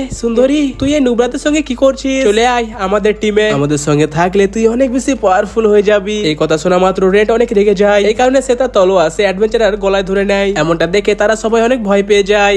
আমরা তো শুধু মজা করছিলাম, আমাদেরকে ক্ষমা করে দিন। আর চাইলে আপনারা এই রুমের মধ্যে সবার আগে যান। কিন্তু রেন্ট এই রুমে সবার পরে যাওয়ার সিদ্ধান্ত নেয়। এই কারণে তাদেরকে এই রুমে সবার আগে যেতে বলে। এটা শুনেই তারা অনেক আনন্দিত হয়ে যায় এবং তারা আনন্দের সঙ্গে সেই রুমের দিকে এগিয়ে যায়। এমনটা দেখে রাইস রেন্টকে বলে ওঠে, আপনি ওই টিমটাকে আগে পাঠিয়ে আমার মনে হয় অনেক বড় একটা ভুল করলেন। এমনটা করলে তো আমরা হেরে যাব। কিন্তু তখনই আমরা দেখতে পাই সেই রুমের মধ্যে যাওয়া সমস্ত অ্যাডভেঞ্চারাররা অনেক ঘায়েল অবস্থায় আবারও ফিরে আসছে। এমনটা দেখে রাইস এবং লোরা বুঝে যায় যে রেন্ট আমাদের সেফটির জন্য সেই টিমটাকে আমাদের আগে সেই রুমের মধ্যে পাঠিয়েছিল। তারপরে রেন্ট রাইস এবং লোরাকে বলে ওঠে, যদি কোনো অ্যাডভেঞ্চারার এরকম সিচুয়েশনে পড়ে যে তারা লড়াই করে জিততে পারবে না, তাহলে তাদেরকে সেখান থেকে পালিয়ে আসার সিদ্ধান্তটাই সবথেকে বেটার অপশন। এত কিছু দেখা এবং শোনার পরে রাইস এবং লোরা সিদ্ধান্ত নেয় যে তারা ওই রুমের মধ্যে গিয়ে সে বস মনস্টারের সঙ্গে লড়াই করবে। কেননা তারা মন থেকে ব্রোঞ্জ লেভেলের অ্যাডভেঞ্চারার হতে চাইছিল। রেন্ট এদের মনোবল দেখে অনেক আনন্দিত হয়ে যায়। তারপরে তারা যখন সেই বস রুমের মধ্যে যায়, তখন তারা সেখানে একটি বস জায়ান্ট স্লাইম মনস্টারকে দেখতে পায়। তাকে দেখা মাত্র রাইস তাকে মারার জন্য এগিয়ে যায়। কিছুক্ষণ এদিক ওইদিক করার পর রাইস বুঝতে পেরে যায় যে আমি একাই কখনো এই মনস্টারকে একাই হারাতে পারবো না, কেননা স্লাইম মনস্টারটা রাইসের তুলনায় অনেক বেশি শক্তিশালী ছিল। রেন্ট কিন্তু আগে এদেরকে বুঝে দিয়েছিল যে তারা শক্তি দিয়ে কখনো এই স্লাইম মনস্টারকে মারতে পারবে না। এই কারণে লরা মনস্টারের উপরে ফায়ার ম্যাজিক কাস্ট করার সিদ্ধান্ত নেয়। এদিকে রাইস স্লাইম মনস্টারের সামনে টিকতে পারছিল না, এই কারণে রেন্ট তাকে একটু সাহায্য করে। আর এদিকে ফাইনালি লরার ইনচার্টেশন শেষ হয়। এমনটা হওয়ার পরে লরা ফায়ার ম্যাজিক দিয়ে স্লাইম মনস্টারের উপরে অ্যাটাক করে দেয়। এমনটা হওয়ার পরে আমরা দেখতে পাই স্লাইম মনস্টার অনেক বেশি দুর্বল হয়ে পড়েছে, যাতে স্লাইম মনস্টার নিজেকে আবারও রিজেনারেট করতে না পারে। এই কারণে রেন্ট তাড়াতাড়ি গিয়ে তার কোটটাকে ভেঙে তাকে জানে মেরে দেয়। বস মনস্টারকে মারার পর লরা এবং রাইস অনেক বেশি আনন্দিত হয়ে যায়। তারপরে রেন্ট তাদেরকে মনস্টারের লিকুইডটাকে কালেক্ট করার কথা বলে, কারণ এটাকে বিক্রি করে তারা অনেক বেশি টাকা উপার্জন করতে পারবে। তখনই পেছন থেকে একটি টিম দৌড়ে এসে এই রুমটাকে অতিক্রম করার চেষ্টা করে, কিন্তু সেই রুমের মধ্যে ছিল একটা স্লিপিং গ্যাস ট্র্যাপ। দেখতে না দেখতে তারা সেই ট্র্যাপে ফেসে যায়। এমনটা দেখে লরা এবং রাইস বলে ওঠে, এক্সামিনার আমাদেরকে বলেছিল সে সিক্রেট জায়গার মধ্যে পৌঁছাতে হবে, কিন্তু আমাদেরকে এটা বলেনি যে আমাদেরকে সবার প্রথমে পৌঁছাতে হবে। এটা একমাত্র কারণ ছিল যে রেন্ট তাদেরকে তাড়াহুড়া করে কোনো ভুলভাল সিদ্ধান্ত নিতে দেয়নি। তারপরে তারা তিনজনে এক্সামিনারের সামনে চলে আসে। টাস্কটাকে কমপ্লিট করার কারণে এক্সামিনার তাদেরকে 3টে ব্যাচ দেয় এবং তারই সঙ্গে এই রুমে সবার প্রথমে পৌঁছানোর জন্য তাদেরকে কিছু উপহারও দেয় এবং তারই সঙ্গে এদেরকে বলে ওঠে, গিল্ডের ডেস্কের মধ্যে এই ব্যাচটাকে দেখা মাত্র তোমরা ব্রোঞ্জ লেভেলের অফিসিয়াল লাইসেন্স পেয়ে যাবে। তারপরে এরা তিনজনে গিল্ডের মধ্যে এসে সেলাকে সে ট্যাগ গুলো দিয়ে দেয়। ট্যাগ গুলো দেখা মাত্র সেলা তাদেরকে অফিসিয়ালি ব্রোঞ্জ লেভেলের ট্যাগ দিয়ে দেয়। তখনই সেলার কাছে সেই ছেলেটা চলে আসে। আর এই ছেলেটা কিন্তু ডানজনের মধ্যে এদের উপরে নজর রাখছিল।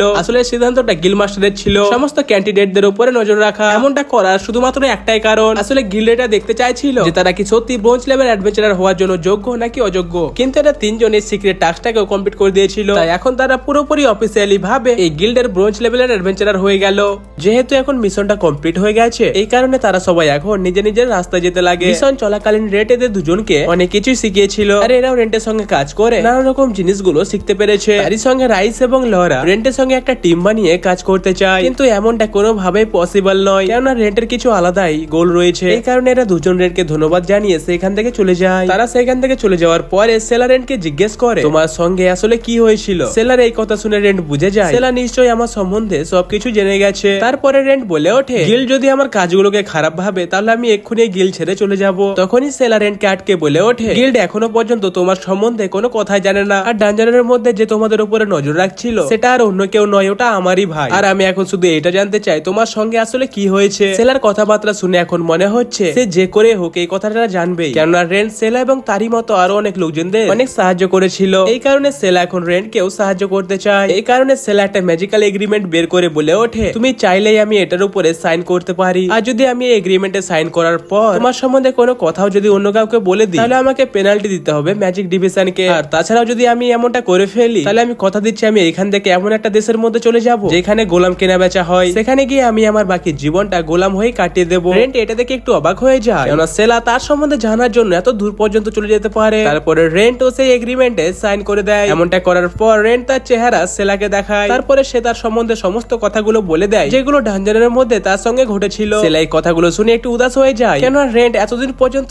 একাই এই দুঃখটাকে ঝেলে এসেছে, তাই এখন সেলা রেন্টকে সাহায্য করতে চায়। তারপরে রেন্ট সেলাকে নিয়ে লরেনের ঘরে চলে যায়। সেখানে রেন্টের সঙ্গে সেলাকে দেখে লরেন মোটেও আনন্দিত ছিল না, কেন সে নিজেও রেন্টকে একটু একটু পছন্দ করতে লেগেছিল। তারপরে তারা যখন বসে কথাবার্তা বলছিল তখন সেখানে লরেন সেলাকে ভয় পাওয়ার জন্য বলে ওঠে, আমি হচ্ছে অনেক খারাপ একটা মহিলা, আমি বাচ্চাদেরকে ধরে তাদেরকে খেয়ে নিই। সেলা এটা আগে থেকে জানতো যে লরেন হচ্ছে একটা রিসার্চার, এই কারণে সেলা লরেনের কথায় কোনো ভয় পায়নি। তারপরে তারা একসঙ্গে ডিনারটা সেরে ফেলে। তারপরে সেলা জানতে পায় যে রেন্ট নিজে এই খাবারগুলো বানিয়েছে এবং তারই সঙ্গে এই ঘরের সমস্ত রকম কাজ রেন্ট নিজে করে, এমনকি রেন্ট লরেনের রক্ত খেয়ে নিজেকে কাবু করে রাখে। তারপরে সেলা রেন্ট এবং লরেনকে বলে ওঠে, বেশ কয়েকদিন ধরে আমাদের শহর থেকে কিছু নাইটস উধাও হয়ে যাচ্ছে। লরেন বলে ওঠে, আমার মনে হয় তাদেরকে মনস্টাররা খেয়ে নিচ্ছে। না, এমনটা কোনোভাবে হতে পারে না, কেননা মনস্টাররা যদি এমনটা করতো তাহলে আমরা নিশ্চয়ই কোনো প্রমাণ পেয়ে যেতাম। তাছাড়া গিল্ড এখন এই কাজটার জন্য অনেকগুলো মানুষকে সন্দেহ করছে, সেই সন্দেহের তালিকায় রেন্টও হচ্ছে একজন। এটা শুনে রেন্ট সিদ্ধান্ত নেয় যে এখন থেকে সে বেশ কয়েকদিন ডানজনের মধ্যে যাবে না, কেননা বেশ কিছুদিন এমনটা করলে তার উপর থেকে এই মিথ্যা আরোপটা সরে যেতে পারে। তারপরে আমরা গিল্ডের মধ্যে রাইস এবং লোরাকে দেখতে পাই। তারা ব্রোঞ্জ লেভেলের অ্যাডভেঞ্চারার হওয়ার পরে একটা ভালো মিশনের অপেক্ষায় ছিল। এইদিকে সেলা গিল মাস্টারের সঙ্গে ছিল। গিল মাস্টার সেলাকে রেন্ট ফাইনা সম্বন্ধে জিজ্ঞেস করে, কেননা গিল্ড এখন রেন্ট ফাইনাকে এই গিল্ডেরই একজন মেম্বার বানাতে চায়। এই কথা শুনে সেলা বলে উঠলো, রেন্ট ফাইনা সম্বন্ধে আমরা এখনো কোনো খবর পাইনি, কিন্তু তার জায়গায় নতুন রেন্টকে কি এই কাজটা দেওয়া যায় না, কেননা এখন সেলা ছাড়া গিল্ডের বাকি লোকেরা এটা জানতো না যে রেন্ট ফাইমা এবং রেন্ট বিবিয়ান দুজনেই একই ব্যক্তি। আর এইদিকে এখন রেন্ট লরেনের ঘর থেকে বেরিয়ে যায় ব্ল্যাকস্মিথের কাছ থেকে তার তরোয়ালটা আনার জন্য। ব্ল্যাকস্মিথ তাকে তার তরোয়ালটা দিয়ে বলে ওঠে, আমি তোমার বলা কথা মতো এই তরোয়ালটার মধ্যে সমস্ত কিছু অ্যাডজাস্টমেন্ট করে দিয়েছি, এখন তুমি এটার মধ্যে তোমার মানা ইউজ সহজে করতে পারবে, তুমি চাইলেই একবার টেস্ট করে দেখতে পারো। তারপরে রেন্ট এই তরোয়ালটার মধ্যে মানা ট্রান্সফার করে কাঠের একটি টুকরোকে অনায়াসে কেটে দেয়। এমনটা দেখে ব্ল্যাকস্মিথ ভাবছে রেন্ট এবং তার মানা শক্তি দেখে বোঝা যাচ্ছে এটা আগের থেকে অনেক বেশি পাওয়ারফুল হয়ে গেছে। তারপরে রেন্ট স্পিরিচুয়াল এনার্জি এবং ডিভিনিটি পাওয়ারের সঙ্গে সেই তরোয়ালটাকে টেস্ট করে, কিন্তু রেন্ট যখন ডিভিনিটি পাওয়ার দিয়ে সে কাঠের টুকরোটাকে স্ল্যাশ করে তখনই সেই কাঠের টুকরোটা থেকে নতুন পাতা গজাতে লেগেছে।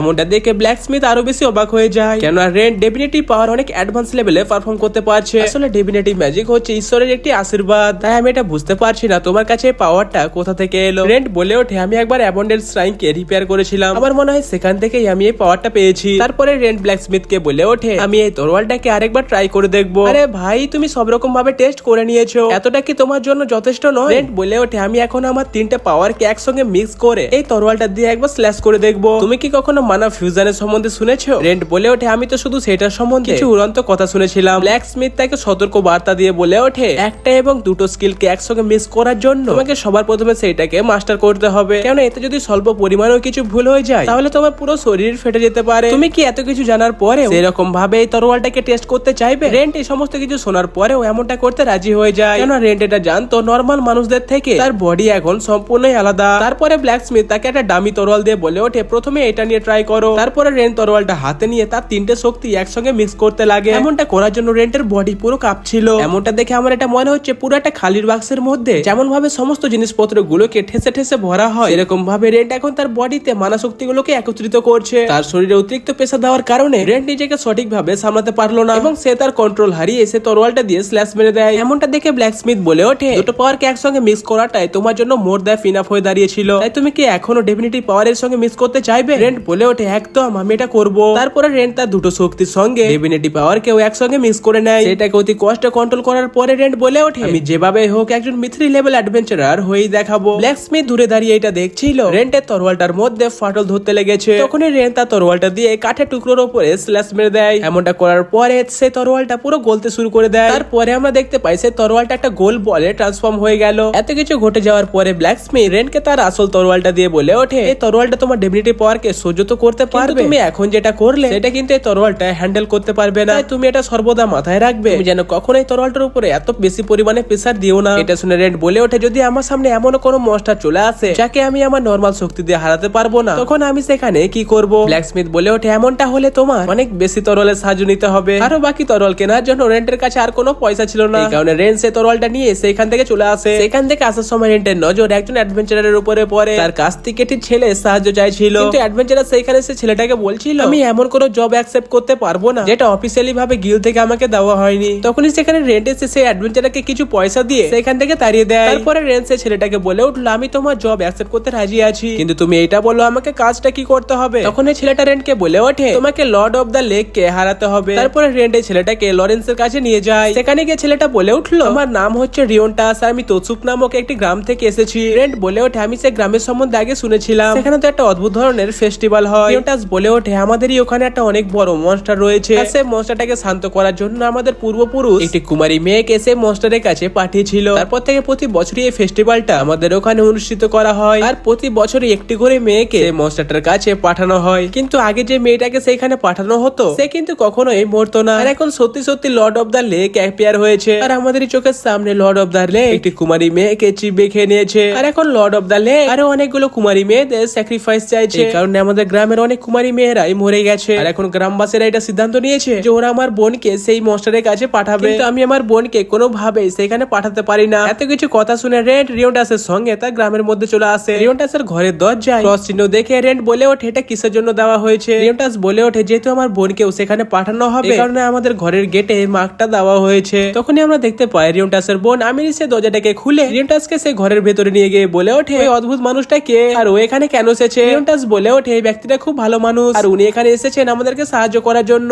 তারপরে দরজা খুলে আমিরিস রেন্টকে বলে ওঠে, এই ফেস্টিভ্যালটা আমাদের গ্রামের মধ্যে যুগ যুগ ধরে হয়ে আসছে, আর আমি এটা চাই না আমারই জীবন বাঁচিয়ে আমি এই গ্রামটাকে বিপদে ফেলি। তারপরে আমিরিস রেন্টকে সেখান থেকে ফিরে যেতে বলে। এই কথা শুনে রেন্ট বলে ওঠে, আমাকে হায়ার করেছে রিওন্টাস, তাই আমি তোমার কথা শুনে এখান থেকে কোনোভাবেই যাব না। তারপরের দিন সে গ্রামে ঘুরতে ঘুরতে রেন্টের নজর কিছু মার্চেন্টের উপরে পড়ে, যারা সে গ্রামের বাচ্চাকে কিছু ড্রাই ফ্রুট খাইয়ে বলে, তোমাদের প্যারেন্টস কে এখানে পাঠিয়ে দাও যাতে আমাদের কিছু জিনিসপত্র বিক্রি হয়ে যায়। তারপরে রেন্ট সে মার্চেন্টের কাছে চলে আসে। রেন্টের এইরকম চেহারা দেখে বাচ্চাগুলো ভয় পেয়ে সেখান থেকে পালিয়ে যায়। মার্চেন্ট রেন্টকে দেখে বলে ওঠে, আমি এর আগে তোমাকে কখনো এখানে দেখিনি, তুমি কি এখানে ফেস্টিভ্যাল দেখার জন্য এসেছো? রেন্ট বলে ওঠে, এমনটাই ধরে নিতে পারো। রেন্ট বলে ওঠে, তুমি একেবারে ভুল সময়ে এখানে এসেছো, কারণ এখন লর্ড অফ দ্য লেক অনেক রেগে আছে, আর তাছাড়াও গ্রামবাসীদের কাছে এখন টাকা পয়সা নেই যাতে ওরা আমাদের কাছ থেকে জিনিসপত্র কিনতে পারে। তখন রিওন্টাস রেন্টকে চিৎকার করে বলে ওঠে, লাঞ্চ করার সময় হয়ে গেছে। তখন সেখানে রেন্ট মার্চেন্টের সম্বন্ধে রিওন্টাসকে জিজ্ঞেস করে, এটার উত্তরে রিওন্টাস বলে ওঠে, মাঝে মধ্যে এখানে জিনিসপত্র বিক্রি করার জন্য আসে, আর তাছাড়া ওরা খুব ভালো মনের মানুষ। সেদিনের রাত্রিরে গ্রামের লোকেরা আমিরিসকে সেখানে পাঠানোর জন্য তৈরি করছিল, এবং তারা সেখানে আমিরিসের কাছ থেকে ক্ষমা চেয়ে বলে ওঠে, আমাদের গ্রামের কল্যাণের জন্য তোমার এই স্যাক্রিফাইসটা ভীষণ জরুরি। তারপরে নদীর ধারে কিছু রিচুয়ালস করার পর আমিরিসকে সে মনস্টারের দিকে পাঠানো হয়। রেন্ট আর রিওন্টাসও তার সঙ্গে যাচ্ছিল। কিছু দূর সামনের দিকে এগিয়ে যাওয়ার পর জলের ভেতর থেকে বেরিয়ে আসলো বিশাল বড় একটা মনস্টার। তাকে দেখে আমিরিস বুঝে যায় যে এটাই হচ্ছে লর্ড অফ দ্য লেক। মনস্টারটাকে দেখে রেন্ট তার সামনে জলের উপরে দাঁড়িয়ে যায়। এমনটা দেখে আমিরিস এবং রিওন্টাস অনেক বেশি অবাক হয়ে যায়। তারা এটা বুঝতে পারছিল না যে রেন্ট কিভাবে জলের উপরে দাঁড়িয়ে আছে। আসলে রেন্ট এমনটা করতে পারছে একটি অ্যালকেমিস্ট সাহায্যে, যেটা কিনা লরেন তাকে দিয়েছিল।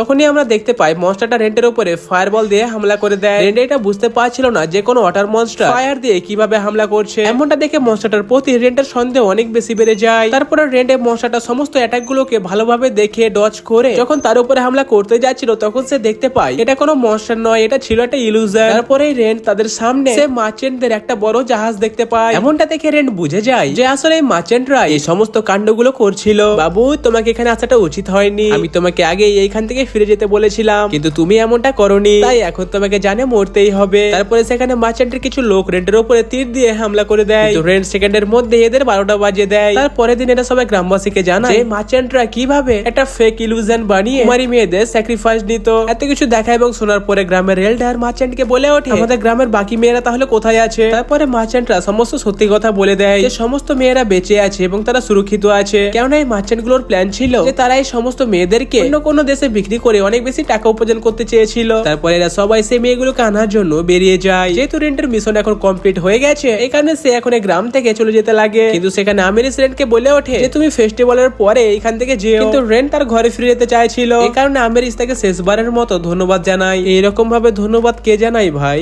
ঘরে ফিরে এসে রেন্ট লরেন্টকে সমস্ত কথাগুলো খুলে বলে। কি হলো বাবু, আমি রিস্কি তোমার প্রেমে পাগল হয়ে গেছে? আরে না গো, সেরকম কোনো বিষয় নয়। তখনই সিন চেঞ্জ হয় এবং তার পরের সিনে আমরা রেন্টকে গিল্ডের মধ্যে দেখতে পাই। রেন্ট কিন্তু এখানে একটা জব নেওয়ার জন্য এসেছিল। যেহেতু রেন্ট এখন ডানজনের মধ্যে যেতে পারবে না, এই কারণে বর্তমানে তাকে কোনো কাজ চালানোর জন্য কোনো একটা জব নিশ্চয় করতে হতো। কিছুক্ষণ খোঁজাখুঁজির পর রেন্টের নজর একটা মিশনের উপর পড়ে। এই মিশনটা অ্যাকসেপ্ট করলে বেশি কিছু করতে হবে না, শুধুমাত্র ক্লায়েন্টকে ড্রাগন ব্লাড ফ্লাওয়ার এনে দিতে হবে। কিন্তু তার জন্য রিওয়ার্ড ছিল শুধুমাত্র একটা ব্রোঞ্জ কয়েন। এত ভয়ঙ্কর একটা মিশনে মাত্র একটা ব্রোঞ্জ কয়েনের পরিবর্তে কোনো অ্যাডভেঞ্চারারও এই কাজটা নিতে চাইবে না। এই কারণে রেন্ট এই জবটাকে অ্যাকসেপ্ট করে নেয়। তখনই সেখানে সেলে এসে বলে ওঠে ড্রাগন ব্লাড ফ্লাওয়ারটা এমন একটা জায়গায় পাওয়া যায়, সেই জায়গা চারিপাশে শুধু বিষাক্ত দলদলে ভর্তি। সেখানে উল্লেখ ছিল এই ফুলটা দিয়ে তারা একটা মেডিসিন তৈরি করবে। আর তাছাড়া এই মিশনটার জন্য অ্যাপ্লাই করেছে অনাথ আশ্রমের কিছু বাচ্চারা। আসলে তারা এই ফুলটার সাহায্যে কোনো একজনের জীবন বাঁচাতে চায়। তারপরে রেন্ট এই মিশনটা নিয়ে সে অনাথালয়ে চলে আসে। সেখানে একটি ছোট্ট মেয়ে দরজাটি খুললো। তাকে দেখে রেন্ট বলে উঠলো, আমি হচ্ছি সেই ব্যক্তি যে কিনা তোমাদের মিশনটাকে অ্যাকসেপ্ট করেছি। এই কথা শোনা মাত্র সেই মেয়েটা রেন্টকে ভেতরে নিয়ে আসে। এখানে মেয়েটা বাকি বাচ্চাদের সামনে রেন্টকে ইন্ট্রোডিউস করে। তারপরে মেয়েটা বলে উঠলো, আমার নাম হচ্ছে অ্যালিস। আর রেন্টও তাকে বলে ওঠে, আমি হচ্ছে একজন ব্রোঞ্জ লেভেলের অ্যাডভেঞ্চারার। আসলে অ্যালিস যেটা কখনোই বিশ্বাস করতে পারেনি যে তার এই মিশনটার জন্য কোনো ব্রোঞ্জ লেভেলের অ্যাডভেঞ্চারার আসবে। রেন্ট বলে ওঠে, তুমি এটা ভালোভাবে জানো, ড্রাগন ব্লাড ফ্লাওয়ার এটা সহজে পাওয়া যাবে না। তাই তুমি আমাকে বলো তুমি এই ফুলটার সাহায্যে কি করবে? আমার শুধুমাত্র একটা ফুলই দরকার। এই কথাটা অ্যালাইজ রেন্টকে সিক্রেট রাখতে বলে। তারপরে অ্যালাইজ রেন্টকে নিয়ে সিস্টার লিলিয়ানের কাছে গিয়ে পৌঁছায়। সেখানে লিলিয়ান বলে উঠলো, আমাকে ক্ষমা করবে, আমি তোমার কোন রকম ভাবে ওয়েলকাম জানাতে পারিনি। তারপরে সিস্টার রেন্টের সামনে এই চার্চের একজন প্রিস্ট হিসাবে ইন্ট্রোডিউস করে। আসলে সিস্টার এটা ভাবছিল যে রেন্ট হয়তো বেসমেন্টের মনস্টারদেরকে মারার জন্য এসেছে। সিস্টার এটা জানতো না যে রেন্ট ড্রাগন ব্লাড ফ্লাওয়ার আনার জন্য এখানে এসেছে। তারপরে অন্য একটি রুমে এসে অ্যালিস রেন্টকে বলে ওঠে, আসলে সিস্টার একটা গুরুতর অসুখ রয়েছে, তিনি প্রতিদিন একটু একটু করে মরে যাচ্ছে, তাই ওনাকে এই রোগের হাত থেকে বাঁচানোর জন্য ড্রাগন ব্লাড ফ্লাওয়ারের প্রয়োজন। রেন্ট বলে ওঠে, সিস্টার কি এটা সম্বন্ধে জানে? এটার উত্তরে অ্যালাইস বলে ওঠে, সিস্টার যদি এটা জেনে নেয় তাহলে উনি অন্য কোন একটা প্রিস্টকে এই চার্চ এবং আমাদের দায়িত্বটা দিয়ে দেবে। তারপরে তিনি এই মৃত্যুটাকে ঈশ্বরের আশীর্বাদ হিসাবে গ্রহণ করে নেবে। রেন্ট বলে ওঠে, তাহলে তো এই ফুলটাকে খুব তাড়াতাড়ি নিয়ে আসতে হবে। তারপরে রেন্ট এই চার্চের বেসমেন্টে চলে যায় সেখানকার মনস্টারদেরকে মারার জন্য। সেখানে যাওয়া মাত্র তারা কিছু র্যাট মনস্টার দেখতে পায়। তখনই সেখানে একটি ইঁদুর রেন্টের হাতের মধ্যে কামড় বসে দেয়। এমনটা করার পরে সেই ইঁদুরের কালারটা পরিবর্তন হয়ে যায়। তখনই রেন্টের মাথায় আসে লরেনের ভ্যাম্পায়ারের সম্বন্ধে বলা কথাটা। এই কথাটাকে মনে করে রেন্ট সেই ইঁদুরটাকে বলে ওঠে, তুমি এখন গোল গোল ঘোরো। তারপরে আমরা দেখতে পাই রেন্টের কথা মতো সেই ইঁদুরটা গোল গোল ঘুরতে লেগেছে। এমনটা দেখে অ্যালিস অনেক অবাক হয়ে যায়। তারপরে আমরা দেখতে পাই রেন্ট সেই ইঁদুরটাকে নিয়ে লরেনের কাছে ফিরে এসেছে। লরেন এই ইঁদুরটা সম্বন্ধে রেন্টকে জিজ্ঞেস করে। রেন্ট বলে ওঠে, এই ইঁদুরটা হচ্ছে আমারই একটা টিম মেম্বার। এমনটা দেখে শুনে লরেন বুঝে যায় যে রেন্ট এখন ভ্যাম্পায়ারদের মতো মশাদেরকে কন্ট্রোল করতে পারবে। আর এটা কিন্তু তখনই হয়েছিল যখন রেন্টের শরীর থেকে একটু রক্ত টেস্ট করেছিল ইঁদুরটা। রেন্ট বলে ওঠে, আমি কি ইঁদুরটাকে এখানে রাখতে পারি? এমনটা করতে লরেনও রাজি হয়ে যায়, কিন্তু সেটাও একটা শর্তে। রেন্টের মতো এখন এই ইঁদুরটাকেও তার রিসার্চে সাহায্য করতে হবে এবং তারই সঙ্গে লরেন এই ইঁদুরটার কাছ থেকে ব্লাড স্যাম্পেলও নেবে। লরেনের শর্তে রেন্ট রাজি হয়ে যায়। তারপরে লরেন এই ইঁদুরটার একটা নাম দেয় যেটা হচ্ছে ইডেল। তখনই রেন্ট বলে ওঠে, ইঁদুরটা এই নামটা অনেক পছন্দ করেছে। এই কথা শুনে লরেন বলে ওঠে, তুমি কি এর ভাষা বুঝতে পারছো? রেন্ট বলে ওঠে, আমি ওর ভাষা তো বুঝতে পারছি না, কিন্তু ও এখন কি ভাবছে আমি সেটা সম্বন্ধে কিছু পরিমাণে অনুমান লাগাতে পারছি। তারপরে সিনে আমরা রাত্রে দেখতে পাই রেন্ট এখনো জেগে আছে, কেননা সাধারণত ঘোলেরা কখনো ঘুমাতে পারে না, তারা 24 ঘন্টায় জেগে থাকে। তখনই লরেন রেন্টকে খাবার খাওয়ানোর জন্য ডাকতে আসে, কেননা কাল সকালে রেন্ট বেরিয়ে যাবে সে ড্রাগন ব্লাড ফ্লাওয়ার আনতে। লরেনও সেই জায়গাটা সম্বন্ধে খুব ভালোভাবে জানতো, কেননা এখানে সেটাই হচ্ছে একমাত্র জায়গা যেখানে ড্রাগন ব্লাড ফ্লাওয়ার পাওয়া যায়। তারপরে লরেন রেন্টকে টেরিস নামে একটা মনস্টারের সম্বন্ধে বলে, আর এ বলে যে সে মনস্টারটা অনেক বেশি পাওয়ারফুল, তুমি কিন্তু একাই কখনো তাকে মারতে পারবে না। রেন্ট বলে ওঠে, যদি এমনটাই হয় তাহলে আমি সেই মনস্টারটার সঙ্গে কখনোই লড়াই করব না, আমি তাকে এড়িয়ে সেখান থেকে চলে যাব। তারপরে লরেন রেন্টকে একটা লিকুইড দেয়। আসলে এই লিকুইডটা ব্যবহার করলে সেই মনস্টারটা রেন্টের দিকে কখনোই আসবে না। তারপরে লরেন রেন্টকে সেই খাবারটা খেতে বলে। খাবারটা খাওয়া মাত্র রেন্টটাকে খুব সুস্বাদু বলে। এটার উত্তরে লরেন বলে ওঠে, এমনটা হওয়ার একটাই কারণ হচ্ছে যে আমি এর মধ্যে আমার রক্ত মিশিয়েছি। তারপরে সিন শিফট হয় এবং আমরা দেখতে পাই রেন্ট একটা ঘোড়া গাড়ি করে সে দদলের কাছে পৌঁছে যায়। সেখানে ঘোড়া চালক রেন্টকে বলে ওঠে, আমাকে ক্ষমা করবেন, আমি আর এখান থেকে আগে যেতে পারবো না, কিন্তু হ্যাঁ আমি সন্ধ্যার সময় আপনাকে আবারও নিতে চলে আসবো। সেখানে আশেপাশে দেখে রেন্ট বুঝতে পারে এই জায়গাটার মধ্যে এমনই ধরনের অ্যানিমাল এবং প্ল্যান্ট রয়েছে যেগুলো কিন্তু এই জগতের মধ্যে অনেকটাই রেয়ার। এমনকি এখানকার মনস্টার গুলো ডানজনের মনস্টারদের থেকে নেক্সট বেশি শক্তিশালী। তখনই রেন্ট সেখানে কিছু আর্চার গোবলিনদেরকে নোটিস করে, তারা কিন্তু রেন্টকে দেখা মাত্রই তীর দিয়ে তার উপরে হামলা করে দেয়। ভাই রেন্ট কিন্তু আগের মতো নরমাল অ্যাডভেঞ্চারার নয়, এই কারণে রেন্ট সে গোবলিনদেরকে অনায়াসে মেরে দেয়। তারপরে রেন্ট এডেলকে বলে ওঠে, মালিকের মতো আমার কাঁধে বসে না থেকে আমাকে তো কিছু সাহায্য করতে পারো। সেখান থেকে কিছু দূর এগিয়ে গিয়ে রেন্ট বুঝতে পারে আনডেড হওয়ারও অনেক লাভ আছে, কেননা এখানকার বিষাক্ত গ্যাস রেন্টের কোনো ক্ষতি করতে পারছে না। সেখান থেকে কিছু দূর এগিয়ে গিয়ে রেন্ট হঠাৎ করে জলে পড়ে যায়, কিন্তু কিন্তু ইডেলকে দেখো, সে কিন্তু জলে পড়ার আগে রেন্টের কাঁধ থেকে লাফিয়ে গিয়েছিল। তখনই সে জলের মধ্যে থাকে একটি মনস্টার রেন্টের উপরে হামলা করে দেয়, কিন্তু নিমেষের মধ্যে রেন্ট সে মনস্টারটাকে মেরে সেই দলদল থেকে বেরিয়ে চলে আসে। আর এইদিকে আমরা লরেন এবং সেলাকে একসঙ্গে কথা বলতে দেখতে পাই। সেখানে সেলা লরেনকে বলে ওঠে, তোৎসু নামে গ্রামের ঘটনাটা আমাদের গিল্ড সবই জানতে পেরে গেছে যে কিভাবে একজন অ্যাডভেঞ্চারার সেখানকার সমস্ত কুমারী মেয়েদেরকে রক্ষা করেছে, কিন্তু সে গ্রামের কোনো লোক এটা বলেনি যে এই কাজটা কে করেছিল। আসলে গিল যদি কোন রকম ভাবে এটা জানতে পেরে যেত যে এই কাজটা রেন্টি করেছে, তাহলে গিল কিন্তু রেন্টের উপরে পেনাল্টি লাগিয়ে তাকে গিল থেকে রিজাইনও করে দিত। তারপরে সেলা লরেনকে জিজ্ঞেস করে, এটা জানো যে লরেন একজন মিথিলি লেভেল অ্যাডভেঞ্চারার কেন হতে চায়? লরেন বলে ওঠে, আসলে আমি এটা সম্বন্ধে কিছু জানি না, আর তাছাড়াও আমি এটা সম্বন্ধে কখনো রেন্টকে জিজ্ঞেস করিনি। আর এইদিকে রেন্টের মুখোমুখি সেই দলদলের ভয়ঙ্কর মনস্টারটার সঙ্গে হয়ে যায়। রেন্ট তাকে দেখা মাত্রই লড়াই না করে তার থেকে দূরের দিকে পালাচ্ছিল, কেন লরেনের দেওয়া লিকুইডটা এই মনস্টারটার উপরে কোনো কাজই করেনি। এরকমই পালাতে পালাতে রেন্ট এমন একটা জায়গায় গিয়ে পৌঁছায় যেখান থেকে সে আর আগে যেতে পারবে না। রেন্টের হাতে এটা একটা রাস্তা বেঁচে আছে, এখন সেই মনস্টারটার সঙ্গে লড়াই করবে। তারপরে রেন্ট তার ম্যাজিকের সাহায্যে সেই মনস্টারটার উপরে হামলা করে দেয়। অনেকক্ষণ ধরে চেষ্টা করার পরে রেন্ট সেই মনস্টারটাকে কোনো ড্যামেজে পৌঁছাতে পারলো না। রেন্ট ওটা জানতো যে সে শুধুমাত্র মানা অ্যাটাক দিয়ে মনস্টারটাকে কখনোই হারাতে পারবে না। এই কারণে রেন্ট তার স্পিরিচুয়াল এনার্জি এবং মানা শক্তিকে একসঙ্গে মিক্স করে এই মনস্টারটার উপরে হামলা করে দেয়। কিন্তু ভাই লিটারালি এই হামলাটা করার পরেও সেই মনস্টারটার কিছুই হলো না। তখনই আমরা দেখতে পাই এডেল রেন্টের কাঁধ থেকে নেমে দৌড়ে গিয়ে সে মনস্টারটার গায়ে চড়তে লাগে। রেন্ট দেখতে পায় যে এই ইঁদুরটা তারই ডিভিনিটি পাওয়ারকে ব্যবহার করছে। তারপরে আমরা দেখতে পাই সেই ইঁদুরটা মনস্টারের মুখের মধ্যে ঢুকে যায়। তারই কিছুক্ষণ পরে ইঁদুরটা সেখান থেকে বাইরে চলে আসে। তখনই আমরা দেখতে পাই সে মনস্টারটা ব্যথার কারণে জোরে চিৎকার করতে লাগে। এটা দেখে রেন্ট বুঝে যায় একে মারতে গেলে ডিভিনিটি পাওয়ার ইউজ করতেই হবে। এই কারণে রেন্ট তার ডিভিনিটি পাওয়ার তরোয়ালটার মধ্যে অ্যাপিয়ার করে। তারপরে মনস্টারটার অ্যাটাককে ডজ করতে করতে গিয়ে সরাসরি একটি স্ল্যাশে মনস্টারের গলা কেটে দেয়। তারপরে রেন্ট ইডেলেরও একটু প্রশংসা করে, কেন তারই জন্য রেন্ট এটা বুঝতে পেরেছিল যে মনস্টারটাকে কিভাবে মারতে হবে। তারপরে আমরা দেখতে পাই রেন্ট তার স্পেশাল ব্যাগের মধ্যে পুরো মনস্টারটাকে ভরে নেয়। এমনটা করার পরে রেন্ট চলে আসে সেই জায়গাটাতে যেখানে ড্রাগন ব্লাড ফ্লাওয়ার ছিল। রেন্ট দেখতে পায় এখানে লাখের ঘরে ড্রাগন ব্লাড ফ্লাওয়ার রয়েছে। রেন্ট নোটিস করে এই জায়গাটা কোনো রকম ভাবে বিষাক্ত লাগছে না, আর তাছাড়াও এখানে পরিষ্কার পরিচ্ছন্ন জলও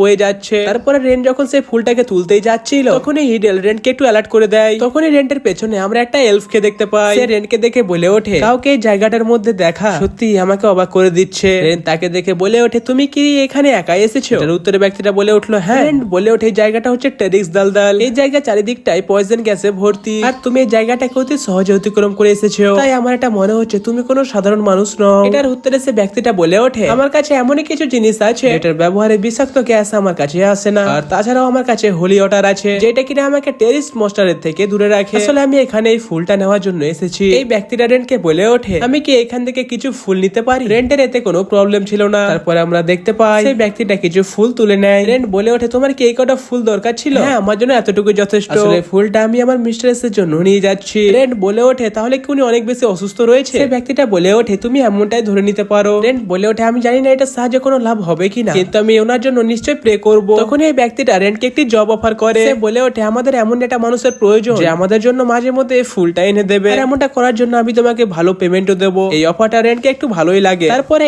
এল ফ্রেন্ডের সামনে নিজেকে আইজ্যাক নামে ইন্ট্রোডিউস করে, আর সে বলে যে টাউনে ফিরে যাওয়ার পর আমি এটা নিয়ে সমস্ত অ্যারেঞ্জমেন্ট করে নেব। তারপরে রেন্টও সেখান থেকে ফিরে আসে। তারপরে গিল্ডের মধ্যে রেন্ট সেলার সামনে সেই ব্যক্তিকে রেখে বলে ওঠে, আমার এখন একটা বুচারের প্রয়োজন। এটা শুনে সেলা অনেক অবাক হয়ে যায়। রেন্টকে বলে ওঠে, তুমি কি সত্যি টেরিক্স মনস্টারকে মেরে দিয়েছো? রেন্ট সেলাকে কথাটা আসতে বলতে বলে, গিল্ডের মধ্যে বাকি অ্যাডভেঞ্চারাররা তাদের দিকে দেখছিল। তারপরে সেলা রেন্টকে বুচারের কাছে নিয়ে যেতে লাগে। আসলে টেরিক্স মনস্টারের বডিটাকে বুচার করে অনেকগুলো ইকুইপমেন্ট পাওয়া যাবে। তারপরে সেলা বারিও নামে একটি বুচারের সঙ্গে রেন্টের আলাপ করায়। তারপরে বারিও তাদেরকে ব্রাচার সালায় নিয়ে যায়। সেখানে গিয়ে তারা এটাকে বাচার করার জন্য সম্পূর্ণভাবে রেডি হয়ে যায়। আর তাছাড়া ওরা এমনটা করার জন্য পয়জন মাস্ক পরে নেয়। ডারিওর কথা অনুসারে রেন্ট সে টেরিক্স মনস্টারকে বাইরে বের করে দেয়। টেরিক্সের বডিটা ভালো অবস্থায় দেখে ডারিও রেন্টকে বলে ওঠে, তুমি কি মনস্টারটাকে সিঙ্গেল হিটে জানে মেরে দিয়েছো? যার উত্তরে রেন্ট বলে ওঠে, হ্যাঁ এমনটাই। রেন্ট বলে ওঠে, এটার পরিবর্তে কি আমি ভালো পয়সা পাবো? ডারিও বলে ওঠে, তুমি এটার জন্য অনেক বেশি পরিমাণে টাকা পাবে। তারপরে বাইরে এসে সেলা রেন্টকে বলে ওঠে, তুমি বাস্তবে আগের থেকে অনেক বেশি স্ট্রং হয়ে গেছো। তারপরে সিনে আমরা রেন্টকে আবারও সে অরফানেজের মধ্যে দেখতে পাই। সেখানে যাওয়ার পর রেন্ট সেই মেয়েটাকে বলে ওঠে, তুমি আমাকে যে কাজটা দিয়েছিলে সেটা আমি কমপ্লিট করে দিয়েছি। এটা শুনে সেই মেয়েটা অবাক হয়ে বলে ওঠে, আমি এটা কখনোই ভাবতে পারিনি যে তুমি এই কাজটা এত তাড়াতাড়ি করে ফেলবে। তারপরে রেন্ট তাকে সে ড্রাগন ব্লাড ফ্লাওয়ারটা দিয়ে দেয়। তখনই এলিজের পাশে বসা মোটু ভাই বলে ওঠে, আমি এর আগে কখনো ড্রাগন ব্লাড ফ্লাওয়ার দেখিনি। তখনই সেখানে রেন্টের পাশে বসা ব্যক্তিটা বলে ওঠে, এটা মানতেই হবে যে তুমি অনেক পাওয়ারফুল একটা অ্যাডভেঞ্চারার। তোমার সঙ্গে দেখা করে আমাকে অনেক ভালো লাগলো, আর আমি হচ্ছে একজন হিলার। তারপরে আমাদের মোটু ভাই বলে ওঠে, আমি হচ্ছে একজন হারভেস্ট, আর এখন আমি ড্রাগন ব্লাড ফ্লাওয়ারটা থেকে কিছু ঔষধি বানাবো।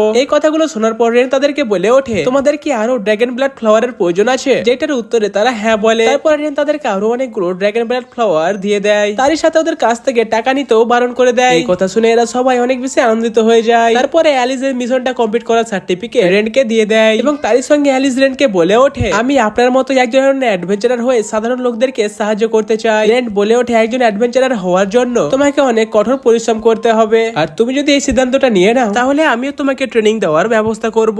এইসব কিছু ঘটে যাওয়ার পর রেন্ট আবারও লরেনের কাছে ফিরে আসে। সেখানে আসার পর সমস্ত কথা রেন্ট লরেনকে খুলে বলে। কথাগুলো শুনে লরেন বলে উঠলো, হ্যাঁ আমি অ্যালাইসকে ট্রেন করতে রাজি আছি, কেননা বেশিরভাগ সময় তো আমার এমনিতে টাইম পাস হয়ে যায়। তারপরে লরেন একটু টিজ করে রেন্টকে অ্যালাইসের কথা জিজ্ঞেস করে, কিন্তু আমাদের বেচারা রেন্ট লরেনের কথার ইঙ্গিত বুঝতে পারেনি। এইসব দেখে লরেন অনেক বেশি রেগে যায়। আমি এক্ষুনি আমার হাতের মধ্যে একটা ম্যাজিক কাস্ট করলাম, আমি এখন দেখবো আমার স্পেলটাকে কি তোমার ওই আনডেড বডি সহ্য করতে পারবে। এইসব দেখে রেন্ট বুঝে যায় যে লরেন তাকে কি বোঝাতে চাইছিল। তখনই রেন্ট লরেনের রাগ শান্ত করার জন্য তার অনেক প্রশংসা করতে লাগে। সব ভুলে যায় তোমায় দেখে, এতটা মায়াবী তুমি, আমার এই মনের মধ্যে একজনই আছে লরেন, সেটা হলে তুমি। এই কথাগুলো শোনার পর লরেন রেন্টকে জিজ্ঞেস করে, তুমি কি আরো মেয়েদের সামনে সেম ডায়লগ মারো? আরে না না লরেন, আমি তো তোমাকে আমার মনের কথা বললাম। এই কথা শোনার পর ফাইনালি লরেন শান্ত হয়ে যায়।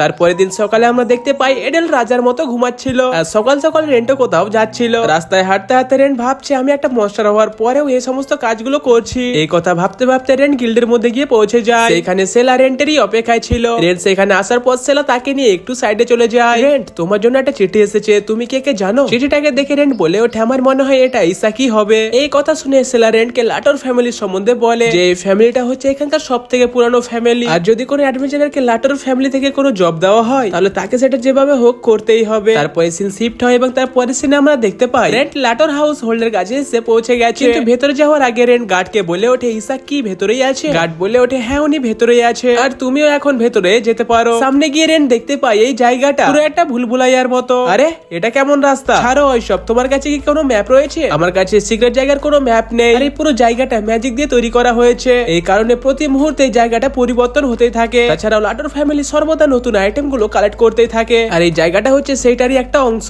তারপরে আমাদেরকে বলা হয় যে কোনো ব্যক্তি রাস্তাটাকে অতিক্রম করে মেন শহরের মধ্যে পৌঁছাতে পারবে তাহলে তাকে একটা অনেক মূল্যবান পুরস্কার দেওয়া হয়। এসব শুনে রেন্টসে গার্ডকে জিজ্ঞেস করে, তুমি কি আমাকে কোনো হিন্ট দিতে পারবে যার সাহায্যে আমি রাস্তাটাকে অতি সহজে অতিক্রম করতে পারবো? গার্ড বলে ওঠে, আমি তোমাকে একটাই হিন্ট দিতে পারি, তুমি এটা সর্বদা মাথায় রাখবে, তুমি কখনো সূর্যকে বিশ্বাস করবে না। তারপরে আমরা দেখতে পাই সেখান থেকে রেন্ট ভেতরে চলে যায়। কিছু দূরে গিয়ে সে কোনো রাস্তায় দেখতে পাচ্ছিল না, এই কারণে সে ওই মিস্টেরিয়াস লেডি দেওয়া ম্যাপটা খুলে দেখে, কিন্তু তাতেও এই জায়গাটা সম্বন্ধে কোনো কিছু উল্লেখ ছিল না। এটা তো অনেক বড় মুশকিল হতে চলেছে। চলো যদি এমনটা হয় তাহলে আমি আমার মাথার মধ্যে এটার ম্যাপ এঁকে নেব। তার কিছুক্ষণ পরে রেন্ট এটা বুঝতে পারে যে আমি যেদিক দিয়ে যাচ্ছি বারবার ঘুরে এই একই জায়গার মধ্যে এসে পড়ছি। আরে ভাই কি হচ্ছে আমার সঙ্গে এইগুলো? আরো কিছুক্ষণ এরকম চারিদিকে ঘোরাঘুরির পর রেন্ট একটা নতুন জায়গায় গিয়ে পৌঁছায়। সেখানে তার সামনে একটা ইয়ং লেডি বসেছিল। সেই মেয়েটা রেন্টকে বলে উঠলো, তুমি কি তাহলে হার মেনে নিলে? রেন্ট বলে ওঠে, এত তাড়াতাড়ি নয়, সবে তো মাত্র আমি এটাকে শুরু করলাম। তারপরে এই মেয়েটা রেন্টকে চা অফার করে। তারপরে এরা দুজন চা খেতে খেতে নানান রকমের কথাবার্তা বলে। রেন্ট সেখানে চা খাওয়ার জন্য তার মাস্কটাকে সরিয়ে নেয়। এমনটা দেখে সে মেয়েটা একটু ঘাবড়ে যায়। তারপরে মেয়েটা রেন্টকে সেই মাস্কটার সম্বন্ধে জিজ্ঞেস করে। রেন্ট বলে ওঠে, আসলে আমি এই মাস্কটা কিনেছিলাম। এটা শুনে মেয়েটা বলে উঠলো, তুমি কি এই মাস্কটা আমার কাছে বিক্রি করবে? কিন্তু রেন্ট এমনটা করতে বারণ করে দেয়। চা খাওয়ার পরে রেন্ট আবারও সেখান থেকে যেতে লাগে। তখনই পেছন থেকে মেয়েটা বলে ওঠে, আমিও তোমাকে একটা হিন্ট দিতে চাই, তোমার সঙ্গে যাই হয়ে যাক না কেন তুমি সূর্যের দিকে কখনোই দেখবে না। তারপরে রেন্ট সেই মেয়েটাকে ধন্যবাদ জানিয়ে আবারও সামনের দিকে যেতে লাগে। তারপরে আমরা দেখতে পাই রেন্ট যখনই সূর্যের দিকে দেখে তখনই সেই সূর্যটা সেখান থেকে উধাও হয়ে যায়। তারপরে রেন্ট একটা পাথর তুলে সেই দিকে ছুঁড়ে, কিন্তু আমরা দেখতে পাই সেই পাথরটাও উধাও হয়ে যায়। এমনটা দেখে রেন্ট বুঝে যায়, আরে এটা তো হচ্ছে টেলিপোর্টেশন। এসব কিছু দেখার পরে রেন্টের মাথা কোনো কাজই করছিল না। তারপরে রেন্ট আবার এই জায়গাটায় হাঁটতে লাগে। চারিদিক থেকে চারদিক ভাবে ঘোরাঘুরি করার পর এখন সন্ধ্যা নেমে এসেছে। তারই কিছুক্ষণ পরে রেন্ট ফাইনালি সেই মেনশনটাকে খুঁজে নেয়। তখনই রেন্ট তার সামনে ইসাক এবং সেই মেয়েটাকে দেখতে পায়। এই ট্র্যাপটাকে অতিক্রম করার জন্য তারা রেন্টকে কনগ্রাচুলেট করে। তারপরে মেয়েটা বলে ওঠে, আমি হচ্ছে লাটোর ফ্যামিলির হেড, আর তোমাকে আমি এটা বলতে চাই খুব কম মানুষ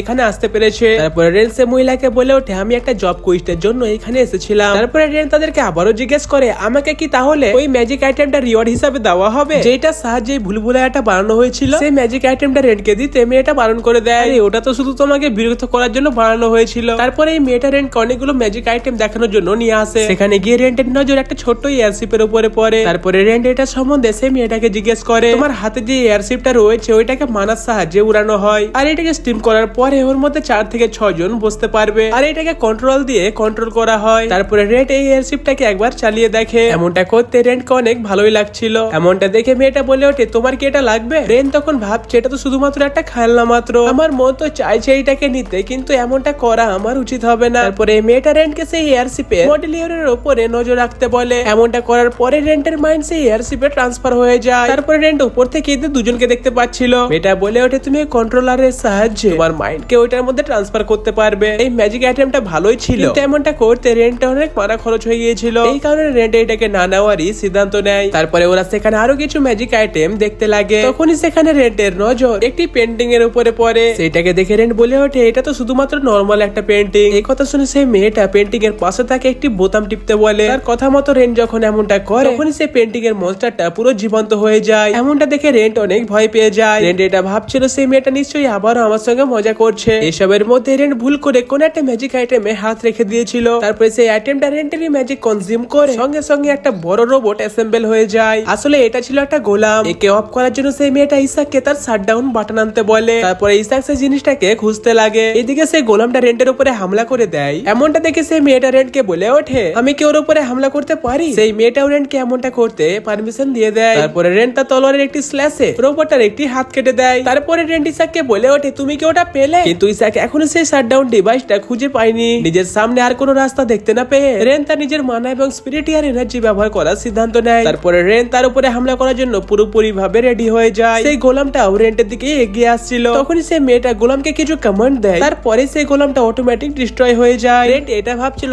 মনে হয় ওরা ওই ডিভাইসটা পেয়ে গেছে। তারপরে ওরা একে অপরের কাছ থেকে ক্ষমা চায়, কেননা তাদের কিছু ভুলের কারণে সেই গোলামটা অ্যাক্টিভেট হয়ে গিয়েছিল। এত কিছুর পরে সেই মেয়েটা রেন্টকে আবারও জিজ্ঞেস করে তোমার কি এখনো কোনো ম্যাজিক আইটেম পছন্দ হয়নি? রেন্ট বলে ওঠে আমি আরেকটু ঘুরে দেখতে চাই। তারপরে সেখানে গিয়ে যখন ঘোরার পর রেন্টের নজর সেখানে রাখা একটি বোতলের উপরে পড়ে। সেইটাকে দেখা মাত্র রেন্টের বডি রিঅ্যাক্ট করতে লাগে। সে তার দিকে অটোমেটিক অ্যাট্রাক্ট হয়ে যাচ্ছিল। তারপরে এই মেয়েটা রেন্টকে বলে ওঠে এটা হচ্ছে ভ্যাম্পায়ারের ব্লাড, আর এটাকে খাওয়ার পরে যে কোনো ব্যক্তি ভ্যাম্পায়ারে পরিবর্তন হতে পারে। রেন্ট বলে ওঠে এটা কি সত্যি? সেই মেয়েটা বলে ওঠে আমি এটা সম্বন্ধে শিওর তো নয়, কিন্তু এটা সম্বন্ধে আমি একটা রেকর্ডে দেখেছি এর আগে যারা ভ্যাম্পায়ারের রক্ত খেয়েছিল তাদের মধ্যে বেশ কয়েকজন হয়তো পাগল হয়ে গেছে, নইলে মরে গেছে। আর যদি কোনো ব্যক্তি সত্যি ভ্যাম্পায়ারে পরিবর্তন হয়েছিল তাহলে সে এটা কখনোই সবার সামনে স্বীকার করবে না, কারণ এমনটা করলে তাকে জানে মেরে দেওয়া হবে। কিন্তু হ্যাঁ তুমি এটাকে বিক্রি করে অনেক ফরচুন বানাতে পারবে। কিছুক্ষণ ভাবার পরে রেন্ট সিদ্ধান্ত নিয়ে নেয় যে আমি এই ভ্যাম্পায়ারের ব্লাডটাকেই নেব। যেহেতু রেন্ট ড্রাগন ব্লাড ফ্লাওয়ার আনা জবটাকে অ্যাকসেপ্ট করে নিয়েছিল, এই কারণে সেই মেয়েটা রেন্টকে সেই এয়ারশিপটাও দিয়ে দেয়। এদিকে এই সাইড ড্রাগন ব্লাড ফ্লাওয়ারকে নুচড়ে সেই মেয়েটার জন্য একটা ড্রিঙ্ক রেডি করে। সেটা নিয়ে গিয়ে সে ওই মেয়েটাকে জিজ্ঞেস করে রেন্টকে তোমার কেমন লাগলো? তুমি কি তখন থেকে এটাই ভাবছিলে? আচ্ছা ঠিক আছে, তাহলে তুমি এখন রেস্ট করো। আর এইদিকে আমরা রেন্টকে দেখতে পাই যে কিনা লরেনকে সেই ভ্যাম্পায়ারের ব্লাডটা দেখায় এবং তারই সঙ্গে রেন্ট বলে ওঠে আমি এটাকে ব্যবহার করতে চাই। এমনটা করলে আমার মনে হয় আমার বডিতে নিশ্চয়ই কোনো পরিবর্তন আসবে। তোমাকে কি এমনটা করতে ভয় লাগছে না? কেননা লরেন এটা জানতো এর আগে যারা এই ব্লাডটাকে টেস্ট করেছিল তাদের মধ্যে আর কেউ বেঁচে নেই। আর কেউ যদি এটা করার পর বেঁচেও যায় তাহলে সে নিশ্চিত রূপে পাগল হয়ে গেছে। এটা শুনে রেন্ট বলে ওঠে আমাকে ভয় তো লাগছে, কিন্তু আমি জানি এটাকে খাবার পরে আমি ইভলভ হয়ে যাব।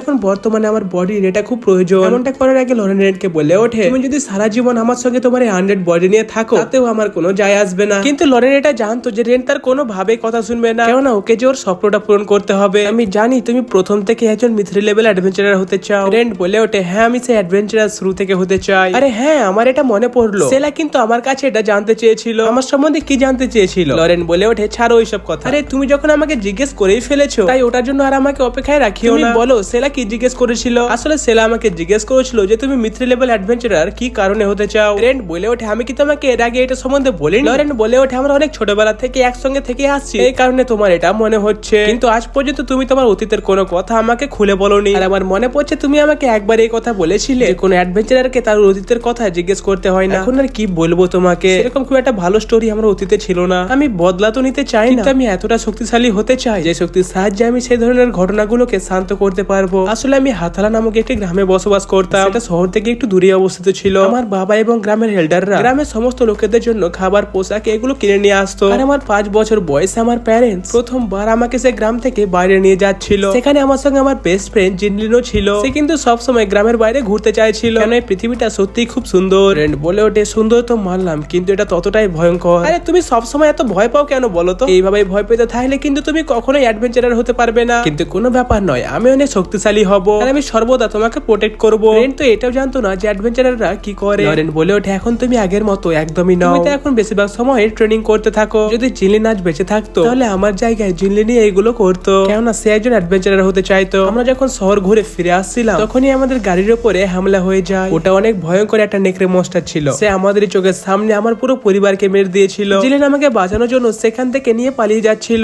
পালাতে নেকড়েটার কাছ থেকে অনেক দূরে চলে এসেছিল, কিন্তু তার কিছুক্ষণ পরে সে নেকড়েটা আবার এদের সামনে চলে আসে। নিমেষের মধ্যে নেকড়েটা রেন্টের উপরে হামলা করে দেয়। এমনটা দেখে জিনলিন রেন্টকে ধাক্কা দিয়ে নেকড়েটা সামনে চলে আসে। এমনটা করার পরে জিনলিন অনেক গুরুতর ভাবে আহত হয়ে যায়। রেন্ট তার কাছে গিয়ে তাকে জিজ্ঞেস করে, তুমি এমনটা কেন করলে? জিনলিন বলে ওঠে, আমি কথা দিয়েছিলাম যে আমি তোমাকে বাঁচাবো, আর আমি আমার কথা রাখলাম। এখন তুমি সর্বদা নিজে একটু শক্তিশালী হওয়ার চেষ্টা করবে, আর হ্যাঁ, নিজের খেয়াল রাখিও। তারপরে যখন নেকড়েটা রেন্টের উপরে হামলা করতেই যাচ্ছিল তখন সেখানে একটি অ্যাডভেঞ্চারার এসে রেন্টকে পেছনে যেতে বলে। তারপরে অ্যাডভেঞ্চারার সে নেকড়েটার সঙ্গে লড়াই করতে লাগে। তারপরে অ্যাডভেঞ্চারার তার চোখের ইশারায় নেকড়েটাকে এখান থেকে চলে যেতে বলে। এমনটা হওয়ার পরে আমরা দেখতে পাই সেই নেকড়েটা সেখান থেকে চলে যায়। তারপরে ওই অ্যাডভেঞ্চারারটা রেন্টকে জিজ্ঞেস করে, তুমি কি ঠিক আছো? রেন্ট তাকে বলে ওঠে, তুমি আগে কেন আসোনি? এটার জন্য সেই অ্যাডভেঞ্চারারটা রেন্টের কাছে ক্ষমা চায়। তারপরে সমস্ত ডেড বডিগুলোকে গ্রামে নিয়ে আসা হয়েছিল। তারপরে রেন্ট সেই অ্যাডভেঞ্চারারকে জিজ্ঞেস করে, একজন অ্যাডভেঞ্চারার হতে গেলে আমাকে কি করতে হবে? এটার জন্য তোমার 15 বছর বয়স লাগবে, আর তুমি যতক্ষণ পর্যন্ত না সেই বয়সে গিয়ে পৌঁছাচ্ছ ততক্ষণ পর্যন্ত তুমি এই গ্রামে পুরানো অ্যাডভেঞ্চারার্স আর হারবালিস্টের কাছ থেকে অনেক কিছু শিখতে পারো, এবং তারই সঙ্গে তোমাকে একটু এডুকেশনও নিতে হবে। তাহলে এত কিছু করার পরে কি আমি শক্তিশালী হয়ে যাব? আমি তোমাকে এটার কথা তো দিতে পারছি না, কিন্তু আমার এতে বিশ্বাস হচ্ছে তুমি নলেজ এবং কমব্যাট স্কিলের সাহায্যে অনেক দূর পর্যন্ত এগিয়ে আসবে। তারপরে এই অ্যাডভেঞ্চারার বলে ওঠে, আমার নাম হচ্ছে উইলফ্রেড, আর আমি হচ্ছে একজন মিথ্রিল লেভেল অ্যাডভেঞ্চারার। সেই অ্যাডভেঞ্চারার রেন্টকে এও বলে যে তুমি যেদিন একজন অ্যাডভেঞ্চারার হয়ে যাবে সেদিন কিন্তু তুমি আমার সঙ্গে নিশ্চয় দেখা করতে ভুলবে না। তখন থেকে এটা হচ্ছে রেন্টের একমাত্র স্বপ্ন যে সে উইলফ্রেডের মতোই একজন ভালো মিথ্রিল লেভেল অ্যাডভেঞ্চারার হতে চায়, এবং তারই সঙ্গে সে নেকড়ে মনস্টারটাকে মারতে চেয়েছিল, যার জন্য সে তার পরিবারকে হারিয়েছে। কিন্তু গত 20 বছর ধরে কঠোর পরিশ্রম করার পরে রেন্ট এখন একজন ব্রোঞ্জ লেভেলের অ্যাডভেঞ্চারার। এখন সময় এসে গেছে সমস্ত কিছুকে একটু অ্যাডভান্স করার। আমি জানি না আমি এটাকে খাওয়ার পর বেঁচে থাকবো কি থাকবো না, কিন্তু আমি কখনো গিভ আপ করবো না। রেন্ট বলে ওঠে, ঠিক আছে তাহলে তুমি এখন এটা খেতে পারো, তুমি একদমই চিন্তা করো না, এটার পরে যদি তুমি মরে যাও তাহলে আমি তোমার খুব ভালোভাবে ফুনারাল করবো। তারপরে আমরা দেখতে পাই রেন্ট সেই ব্লাডটাকে খেয়ে নেয়। এমনটা করার পরে আমরা দেখতে পাই রেন্টের কিছুই হয় না। লরেন এটা বলে ওঠে, মনে হয় ওটা ফেক ছিল। তারই কিছুক্ষণ পর রেন্ট অনেক জোরে চিৎকার করতে লাগে, কেননা সে ভেতর থেকে অনেক বেশি কষ্ট পাচ্ছিল। তখনই আমরা দেখতে পাই রেন্টের বডিতে পরিবর্তন হতে লেগেছে। তখনই রেন্ট একটা কথা ভেবে ঘাবড়ে যায় যে সে যেন সেই মনস্টারদের মতো না হয়ে যায় যাদেরকে সে মারতো। তখনই সেখানে রেন্ট লরেনের আওয়াজ শুনতে পায়। লরেন বলে ওঠে, তোমাকে যেভাবে হোক নিজেকে কন্ট্রোল করতেই হবে, তুমি এটা ভুলে যেও না তোমার একটা স্বপ্ন রয়েছে, আর তুমি সেটাকে কখনোই গিভ আপ করতে পারবে না, তাই তুমি আবারও ফিরে আসো। আর এইদিকে আমরা ব্ল্যাকস্মিথ কে দেখতে পাই যে কিনা রেন্টের জন্য আরো একটা তরোয়াল বানাচ্ছিল। এই তরোয়ালটা কিন্তু আগের থেকে অনেক বেশি পাওয়ারফুল। আর এইদিকে অ্যালিস রেন্টকে দেখে ইন্সপায়ার হয়ে তার হাতে থাকা ঝাড়ুটা নিয়ে ট্রেনিং করতে লাগে। গিল্ডের মধ্যে আমরা রাইস, রিনা এবং লরাকে দেখতে পাই, যারা কিন্তু একটা নতুন জবের জন্য এখানে এসেছে। সেলা তাদেরকে বলে ওঠে, আজকে তোমাদের জন্য এখানে অনেক নতুন নতুন জব রয়েছে। তারপরে আমরা দেখতে পাই রেন্ট তার নিজের চোখ খোলে। রেন্ট বলে ওঠে, আমি আর একটু ঘুমাতে চাই, কেননা বেশ সময় হয়ে গেছে আমি ঘুমোইনি। একটা আনডেড হওয়ার কারণে আমার চোখে কখনো ঘুমিয়ে আসতো না। তারই কিছুক্ষণ পরে যখন রেন্ট আরেকবার চোখ খোলে তখন সে তার সামনে লরেনকে দেখতে পায়, যেখানে একটি বইয়ের মধ্যে থেকে ভ্যাম্পায়ারের সম্বন্ধে পড়ছিল। তারপরে লরেন রেন্টকে তার কাপড় খুলতে বলে। তারপরে আমরা দেখতে পাই রেন্টের পিঠে দুটো পাখা গজিয়েছে। রেন্ট সেটাকে দেখে অনেক অবাক হয়ে যায়। তারপরেই আমরা দেখতে পাই সে পাখাটা অটোমেটিক ছোট হয়ে যায়। এমনটা দেখে লরেন বলে ওঠে, তুমি এটাকে ভালোভাবে বুঝতে পেরে গেলে তুমি অনায়াসে এটা সাইজ আরো ছোট করতে পারবে। সাধারণত লো লেভেলের ভ্যাম্পায়াররা এমনটা করতে পারে না, কিন্তু লরেন এখনো এটা বুঝতে পারছে না যে রেন্ট এখন কত লেভেলের ভ্যাম্পায়ার। কিন্তু রেন্টকে অবস্থা দেখে লরেন অনেক আনন্দিত হয়ে যায়। তারপরে সে রেন্টকে তার দাঁত দেখাতে বলে। রেন্টের দাঁত এখন পুরো ভ্যাম্পায়ারের মতো হয়ে গেছে। তারপরে লরেন রেন্টের চোখ দেখে, সেটাও এখন ভ্যাম্পায়ারের মতো হয়ে গেছে। লরেন বলে ওঠে, এগুলো কোনো বড় বিষয় নয়, কিন্তু এখন শুধু তোমার পাখাগুলো লোকজনদের থেকে লুকিয়ে রাখতে হবে। তো ফাইনালি এত প্রচেষ্টার পরে আমরা দেখতে পাই রেন্ট একটা আন্ডার থেকে একটা ভ্যাম্পায়ারে বদলে গেল, বা বলতে পারো কিছুটা মানুষদেরই মতো, কেননা পুরোপুরি ভাবে মানুষ হওয়া এখনো বাকি আছে। আর এরকমই এখন অনেক কাজ আছে যে কাজগুলো রেন্ট পরিপূর্ণ করতে চায়, এবং তারই সঙ্গে রেন্ট সেই নেকড়ে মশাটাকে মেরে তার ফ্যামিলির বদলা নিতে চায়। তারপরের সিনে আমরা লরেন্ট এবং রেন্টকে একটি ফাঁকা জায়গায় দেখতে পাই। আচ্ছা রেন্ট, তুমি কি কখনো উইলফ্রিডকে খোঁজার চেষ্টা করেছো? আমার মনে হচ্ছে উইলফ্রিড হচ্ছে একটা অন্য দেশের অ্যাডভেঞ্চারার, আর আমি একজন ব্রোঞ্জ লেভেল অ্যাডভেঞ্চারার হয়ে বাইরের দেশে কখনো যেতে পারতাম না, কারণে আমি এখনো পর্যন্ত তাকে খুঁজে বের করতে পারিনি, কিন্তু এখন সেই সময়টা এসে গেছে। আচ্ছা লরেন্ট, তুমি কি আমার সঙ্গে আমার এই সফরের সাথ দেবে? দেখো আমি পুরোটা শিওর হয়ে তো বলতে পারছি না, কিন্তু তবু আমি তোমার সঙ্গে নিশ্চয়ই এই সফরে যেতে চাইবো। তো গাইস এর সঙ্গে এই অ্যানিমেটা এখানে শেষ হয়। বাকি আশা করবো যেন সিজন 2 খুব তাড়াতাড়ি রিলিজ হয়ে যায়, আর এমনটা হয়ে গেলে আমি তো এখানে বসে আছি এক্সপ্লেন করার জন্য। বাকি লটস অফ লাভ গাইস, দেখা হচ্ছে পরবর্তী কোনো একটা ভিডিওতে, ততক্ষণ যেন বাই।